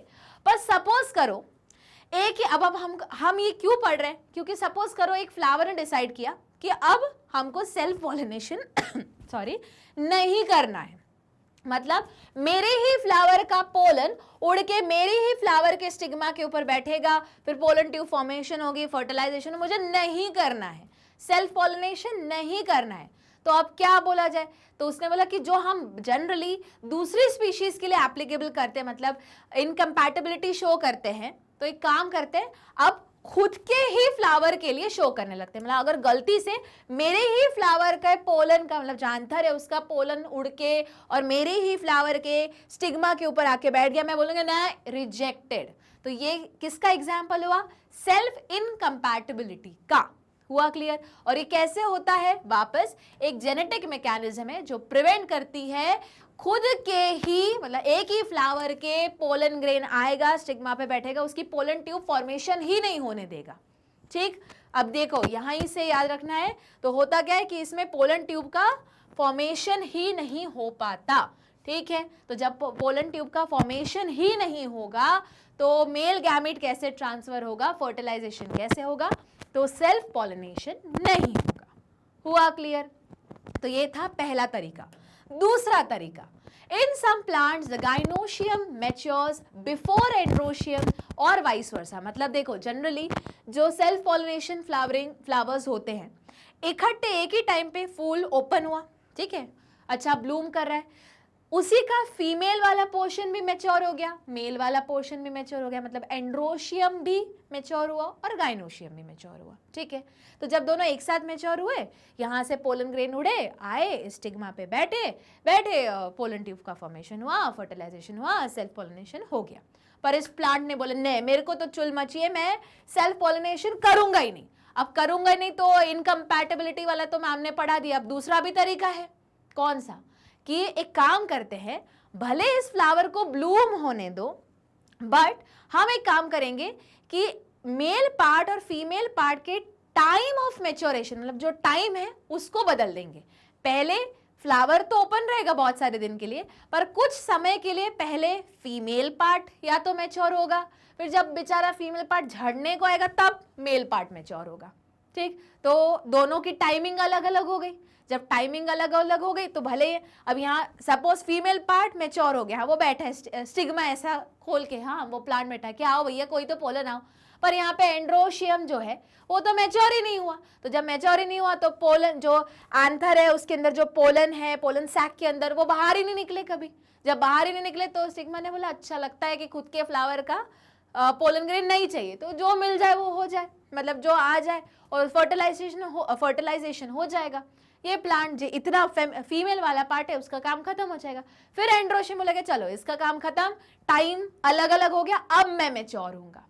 ठीक, अब इसी का उल्टा, मतलब या तो पहले मेल मैच्योर हो जाए, फिर उसके इतना ज्यादा पॉलिनेशन हो गया कि उसके सारे जितने भी पोलन ग्रेन्स थे उसके एंथर के अंदर सब खाली हो गए, सब उड़ गए, या तो विंड से या तो एजेंट से, जैसे बर्ड हो गई, इंसेक्ट्स हो गए, एनिमल्स हो गए। अब जो मेल वाला पार्ट है, जो एंथर है, उसमें कोई पोलन ग्रेन बचा ही नहीं। उसके बाद कुछ टाइम बाद फीमेल वाला पार्ट मैच्योर हुआ। ठीक, तो क्या किया इस फ्लावर ने, सेल्फ फर्टिलाइजेशन को रोकने के लिए क्या किया, टाइमिंग दोनों की चेंज कर डाली। ठीक, तो ये है दूसरा मेथड। जैसे नहीं होता कि ऐसे एग्जाम्पल दे रही हूँ, ऐसा है नहीं कि जैसे दो भाई बहन लड़ रहे हैं, है ना, और जैसे ही वो पास में आते लड़ना शुरू कर देते, तो मम्मी क्या बोलती है, एक भाई एक रूम में बैठेगा, एक बहन दूसरे रूम में बैठेगी। जब साथ साथ आओगे ही नहीं तो लड़ोगे कैसे। तो ऐसे ही अब यहाँ लड़ाई नहीं हो रही, यहाँ पॉलिनेशन को रोकना है, तो साथ साथ जब आओगे ही नहीं तो पॉलिनेशन कैसे होगा, दूर दूर रहो। अब यहाँ पे दूर दूर तो नहीं कर सकते, पर यहाँ पे टाइमिंग चेंज कर सकते हैं। ठीक है, तो देखो इन सम प्लांट्स वही हुआ, the gynoecium matures before the androecium or vice versa। तो अगर पहले मेल पार्ट मैच्योर हो रहा है या अगर पहले फीमेल पार्ट मैच्योर हो रही, उसके अकॉर्डिंग उसके नाम है। ठीक है, this phenomena is known as protogyny. तो गाइनी का मतलब होता है फीमेल पार्ट, तो अगर पहले फीमेल पार्ट पहले मैच्योर हो रही है तो हम बोलेंगे प्रोटोगाइनी, और अगर इन केस मेल पार्ट पहले मैच्योर हो रहा है तो हम बोलेंगे protandry respectively. This prevent the pollen from coming in contact with stigma of the same flower। तो अच्छा क्वेश्चन है, मेजॉरिटी स्टूडेंट फिर से बोल रही हूँ गलत करके आएंगे, क्योंकि उनके दिमाग में क्या रहेगा, सिर्फ दो चीजें, कौन सी, सेल्फ पॉलिनेशन प्रिवेंट, क्या लिख के आएंगे वो, इमैस्कुलेशन बैगिंग। पर बाबा इंसान की टेक्निक नहीं पूछ रहे, वो पूछ रहे कि बता फ्लावर ने खुद कौन सी स्ट्रैटेजी इवॉल्व की है। तो उसमें क्या लिखेंगे, सबसे पहले सेल्फ इनकम्पैटिबिलिटी और दूसरा प्रोटोगाइनी या प्रोटो एंड्री। हुआ clear. Same question tough question वाली कैटेगरी में, असर्शन रीजन के फॉर्म में, या फिर विच of the following statement is correct के फॉर्म में पूछा जा सकता है। चलो मूव करते हैं आगे। Question number 9, what is self incompatibility. लो सेम क्वेश्चन आ गया, सेम वर्ड आ गया as a question. Why does self-pollination not lead to seed formation in self-incompatible species? अरे बाबा अभी तो डिस्कस किया, अगर एक ही फ्लावर ने बोला कि नहीं, सेम फ्लावर का पोलन और सेम फ्लावर का मतलब सेम फ्लावर का पोलन ट्रैवल करके स्टिग्मा के ऊपर बैठ के पोलन ट्यूब का फॉर्मेशन करके मेल गैमीट एग में एंटर नहीं कराएगा, यानी कि फर्टिलाइजेशन नहीं होगा, तो इस नहीं होने का तरीका है कि सेल्फ इनकम्पैटिबल कर दो, जेनेटिक मैकेनिज्म लगा के खुद का ही पोलन को रिजेक्ट कर दो। ठीक, जो होता है सेल्फ इनकम्पैटिबल फ्लावर्स में।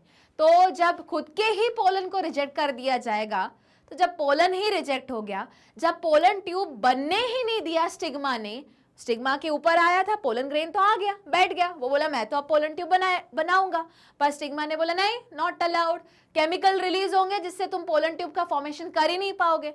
तो जब पोलन ट्यूब का फॉर्मेशन नहीं होगा तो मेल गैमेट कैसे एंटर करेगा एम्ब्रियो सैक के अंदर, जब एम्ब्रियो सैक के अंदर एंटर नहीं करेगा तो एग के साथ फर्टिलाइज कैसे करेगा, तो इस प्लांट का सीड बनेगा क्या, कुछ नहीं होगा, पॉलिनेशन नो फर्टिलाइजेशन, तो नो सीड फॉर्मेशन। तो वही पूछा है, why does self pollination not lead to seed formation. एक फ्लावर है उसमें सेल्फ पॉलिनेशन दिख तो रहा है कि उसी के स्टिग्मा पे उसके पोलन आके बैठे, पर सीड फॉर्मेशन नहीं हो रहा है, क्यों, क्योंकि अरे वो प्लांट या वो फ्लावर कैसा है, सेल्फ इनकम्पैटिबल। हुआ क्लियर? चलो देख लेते हैं इसका answer. Self incompatibility is a genetic mechanism in angiosperm that prevents self pollination. It develops genetic incompatibility between individual of the same species or between individual of different species. मैंने बताया in general ये वाली चीज होती है, दो species के बीच में incompatibility रहती है, ठीक है, पर कभी कभी कुछ फ्लावर्स में सेल्फ इनकम्पैटिबिलिटी भी डेवलप हो जाती है। The plant which exhibit this phenomena have the ability to prevent, अब कैसे कर रहा है ये, शो कैसे कर रहा है, to prevent germination of pollen grain and thus prevent the growth of pollen tube. मतलब स्टिग्मा पे आ तो गया पोलन, पर उसकी पोलन ट्यूब को ही ग्रो नहीं होने दिया, ठीक है। मतलब तुम कितना भी आ जाओ, ये रहा हमारा गाइनोशियम, यहाँ पे कितना भी पोलन ग्रेन आ जाए, वो बोलेगा चलो थोड़ा पोलन ट्यूब का फॉर्मेशन करते हैं, स्टिग्मा बोलेगा नहीं, नॉट अलाउड, ये ट्यूब का फॉर्मेशन ही नहीं होगा, ठीक। This prevent the fusion of gametes along with the development of the embryo, as a result no seed formation takes place. हुआ क्लियर? मूव करें आगे। Okay, question number 10, what is bagging technique? लो आ गया तुम्हारा फेवरेट, है ना। अब वही चीज कि सेल्फ पॉलिनेशन को कैसे प्रिवेंट करोगे, अगर इंसान को प्रिवेंट करना है तो बोलोगे इमैस्कुलेशन एंड बैगिंग। तो अब ये वही पूछा गया है, ठीक है। चलो, how it is useful in plant breeding program. तो बाबा अब मैं उगाना चाहती हूँ, अब मैं नहीं चाहती कि दो फ्लावर्स हैं, ठीक है, एक है वाइट कलर का, एक है रेड कलर का, मैं बिल्कुल नहीं चाहती कि रेड रेड का ही फ्लावर उगे, मतलब सेल्फ पॉलिनेशन हो जाए, या वाइट वाइट का ही सेल्फ पॉलिनेशन हो के वाइट फ्लावर ही उगे और रेड फ्लावर ही उगे। मैं दोनों का शेड चाहती हूँ, पिंक कलर का फ्लावर चाहती हूँ। तो मैंने क्या किया, एक फ्लावर का जो मेल पार्ट था उसको कट कर दिया, दूसरे फ्लावर का जो यहाँ पे मेल पार्ट था उसको कट करके उठा के लेके आई। तो जो यहाँ किया मैंने कट करके रिमूव कर दिया, हटा ही दिया। तो इस फ्लावर में मैंने क्या किया, इमैस्कुलेशन, जो नहीं पूछा पर मैं बता रही हूँ क्योंकि बैगिंग के लिए बताना है मेरे को, ठीक है, हटा दिया। तो यहाँ का क्या लेके आई मैं, मेल पार्ट या पोलन ग्रेन्स लेके आई व्हाइट वाले फ्लावर के और इसके स्टिग्मा के ऊपर झड़ा दिए, ठीक है। अब सिर्फ इतना ही करूंगी क्या, नहीं, क्योंकि मेरे को क्रॉस पॉलिनेशन कराना है, पर मेरे को इंश्योर करना है कि अब जो मैंने इसके रेड फ्लावर के स्टिग्मा पे अब कौन से पोलन ग्रेन हो, व्हाइट फ्लावर के ही पोलन ग्रेन हो, पर गलती से हवा से या पानी से या किसी एजेंट से उड़ के कोई दूसरे पोलन ना आ जाए, इसलिए मैं क्या करूंगी, बैक लगा दूंगी, कवर कर दूंगी, उसको टाई कर दूंगी, छोटे छोटे होल्स करूंगी, मतलब एयर जाती रहे, ठीक है। एयर मतलब ऐसे नहीं कि एकदम विंड ही जाती रहे, तो न तो पता चले कि मर ही जाएगा वो, ठीक, एकदम टाइट ही बंद कर दिया तो, ठीक। तो उससे होगा ये कि आप क्रॉस, अब कोई मतलब मैं जो पॉलिनेशन चाहती हूँ, जो मैं नया हाइब्रिड बनवाना चाहती हूँ या जो ब्रीड मैं चाहती हूँ सिर्फ वही होगा और कुछ नहीं होगा, ठीक। तो इसमें सब में कौन इन्वॉल्व था, मैं इन्वॉल्व थी, मैं, है ना, नेचुरली नहीं हो रहा था। तो नेचुरल प्रिवेंशन मेथड अलग है सेल्फ पॉलिनेशन के, और जो ह्यूमन इन्वॉल्व है प्लांट ब्रीडिंग में वो मेथड्स अलग है, ठीक है। तो चलो देख लेते हैं कि what is bagging technique and how it is useful in plant breeding program. Various artificial hybridization technique under various crop improvement program involve the removal of anther। वही मैं बोल रही थी ना कि इसका मेल पार्ट हटा देंगे, तो मेल पार्ट क्या हुआ, एंथर, ठीक है। फ्रॉम बाइसेक्सुअल फ्लावर, बाइसेक्सुअल बोलो या फिर मोनोइशियस, मोनो यानी कि दोनों, ऐसा फ्लावर जिसमें दोनों जेंडर प्रेजेंट है, इसमें भी दोनों जेंडर थे, इसमें भी दोनों जेंडर थे। ये रेड कलर का फ्लावर देता था, ये व्हाइट कलर का फ्लावर देता था, ना मेरे को रेड चाहिए ना मेरे को व्हाइट चाहिए, मेरे को हाइब्रिड बनाना है, ठीक है, मेरे को हाइब्रिडाइजेशन करना है। तो मैंने बोला मैं पिंक फ्लावर बनाऊंगी, तो मैंने क्या किया, एक फ्लावर का रेड वाले का एंथर मेल पार्ट को काट दिया, हटा दिया। तो देखो क्या हुआ उसका, इमैस्कुलेशन, ठीक है। और ये कैसा फ्लावर था, ये इसमें भी दोनों जेंडर थे, मतलब गाइनोशियम भी था एंड्रोशियम भी था, इसमें भी गाइनोशियम भी था एंड्रोशियम भी था। Involve the removal of anther from bisexual flower without affecting the female reproductive part pistil through the process of emasculation। लो भैया कट कर दिया, हटा दिया, फीमेल पार्ट ऐसे रखा हुआ है, मुझे तो वो चाहिए ना, मुझे तो नया प्लांट बनाना है, मतलब हाइब्रिड बनाना है, ठीक है। तो स्टिग्मा प्रॉपरली चाहिए, स्टाइल प्रॉपर चाहिए, ओवरी ढंग से चाहिए, कुछ डिस्टर्ब नहीं होना चाहिए। अब then these emasculated flowers are wrapped in bag to prevent pollination by unwanted pollen grains। This process is called bagging, ठीक है। आगे अब देखो तो ये जो फ्लावर्स है, जो इमैस्कुलेटेड फ्लावर्स है, मतलब जो हटा वो नहीं, ये प्रोसेस को हमने इमैस्कुलेशन बोला। अब सपोज करो मेरे को जिस भी फ्लावर, अब इतना लिखा नहीं है, बस मैं बता रही हूँ कि जिस भी फ्लावर का चाहिए मैंने उसके ऊपर आके डस्ट किया और फिर उसको रैप कर दिया, किसमें, बैग में, ताकि कोई और पॉलिनेशन ना हो सके, ठीक, उसको बोलते हैं क्या, bagging. This technique is an important part of the plant breeding program as it ensures that pollen grain of only, देखो ओनली डिजायरेबल प्लांट, जो अभी मैं एग्जांपल दे रही हूँ, मैं क्या बोल रही हूँ, मैं चाहती हूँ कि इस रेड फ्लावर की जो फीमेल पार्ट है, इसमें जो स्टिग्मा है उसके ऊपर पोलन किस क्या है, सिर्फ व्हाइट फ्लावर क्या है, तो डिजायरेबल हो गया ना, बाकी किसी को और नहीं चाहती, तो मैंने इसका मेल पार्ट हटा दिया, यहाँ से पोलन ग्रेन लिए, लेके आई, इसके स्टिग्मा के ऊपर झड़ा दिए, जैसे मैंने देखा इसके स्टिग्मा के ऊपर पोलन ग्रेन में अटैच हो गए, फिर क्या कर दिया, रैप कर दिया बैग के फॉर्म में, ठीक है, okay. So as it ensures that pollen grain of only desirable plant are used for fertilization of the stigma to develop the desired plant variety। मेरे को तो हाइब्रिड बनाना था ना, मेरे को रेड फ्लावर चाहिए था ना व्हाइट चाहिए था, मेरे को तो पिंक चाहिए था, तो लो अब पिंक बन जाएगा, क्योंकि जो नॉर्मल में सेल्फ पॉलिनेशन हो रहा था उसको मैंने रोक दिया। मतलब एक तरीका ये भी है सेल्फ पॉलिनेशन को रोकने का, पर ह्यूमन के इन्वॉल्वमेंट से, नेचुरली नहीं, नेचुरली अलग दो तरीके होते हैं, ठीक है, ओके। तो यहाँ पे तुम्हारा पार्ट 1 खत्म होता है एनसीईआरटी सॉल्यूशंस का। अगले क्लास में हम डिस्कस करेंगे पार्ट 2, जो अभी और क्वेश्चंस बचे हुए हैं 11 से लेके एंड तक सारा डिस्कशन होगा। पर उसके लिए क्या करना है, इन केस कुछ मिस आउट हो गया हो, इस चैप्टर का एक्सप्लेनेशन मिस आउट हो गया हो, कोई टॉपिक नहीं समझ में आ रहा हो, तो हमको फिर से वो चीज़ सुननी पड़ेगी। तो उसके लिए क्या करना है, कुछ नहीं करना है, सबसे पहले तो गूगल पे जाना है, गूगल बाबा पे जाना है, टाइप करना है www.magnetbrains.com। जैसे ही एंटर दबाओगे जो सबसे पहले वाली लिंक फ्लैश होगी उसके ऊपर क्लिक करोगे तो कुछ इस तरीके का होम पेज खुलेगा। तो तुम देख ही सकते हो इसको देखे कि मैग्नेट ब्रेन एक ऐसा प्लेटफॉर्म है जो प्रोवाइड करता है फ्री एजुकेशन, किंडरगार्टन से लेके ग्रेड 12 तक, इंग्लिश मीडियम, हिंदी मीडियम और आजकल तो यूपी बोर्ड, बिहार बोर्ड और बहुत सारे कॉम्पिटिटिव एग्जाम्स के लिए भी, जिसमें आईआईटी हो गया, नीट हो गया, ऐसी एग्जाम्स जो तुम 12th के बाद दोगे, मतलब 12th के साथ साथ दोगे, प्रिपरेशन तो पूरे साथ में ही करोगे ना। उसके बाद कुछ ऐसे एग्जाम जैसे ओलंपियाड्स हो गए जो तुम आई थिंक 6, 7, 8, 9 से देते ही आ रहे हो और आगे भी देते रहोगे, और कुछ एग्जाम्स जो तुम ग्रेजुएशन के बाद देते हो, जैसे बैंकिंग की एग्जाम हो गई, एसएससी की एग्जाम हो गई, यूपीएससी की एग्जाम हो गई। तो इन सारे एग्जाम की प्रिपरेशन कौन करवाता है, मैग्नेट ब्रेन, वो भी एकदम फ्री ऑफ कॉस्ट में, विदाउट एनी कूपन कोड। तो बस जिस भी कोर्स के लिए तुम एनरोल हो रहे हो उस पर क्लिक करना है, अपना सब्जेक्ट जो भी पढ़ रहे हो उसको ढूंढना है, सबसे पहले तो ढूंढना पड़ेगा, ढूंढो, उसके ऊपर क्लिक करो, क्लिक जैसे ही करोगे तो जो जो चीजें पढ़ाई गई हैं सारी अपलोड हो जाएंगी। बस फिर कुछ नहीं करना है, देखो बस उसको वॉच नाउ करना है, सिर्फ सुनना नहीं है, याद करना है। सबसे इंपॉर्टेंट होता है यहाँ फिट होना, यहाँ हो गया तो सब सेटल, ठीक। एंड लाइक शेयर सब्सक्राइब करना नहीं भूलना है। मिलते हैं हम अगली क्लास में, तब तक बने रहो मेरे साथ, मैग्नेट ब्रेन्स के साथ, और क्वेश्चन सॉल्व करना मत भूलना। चलो।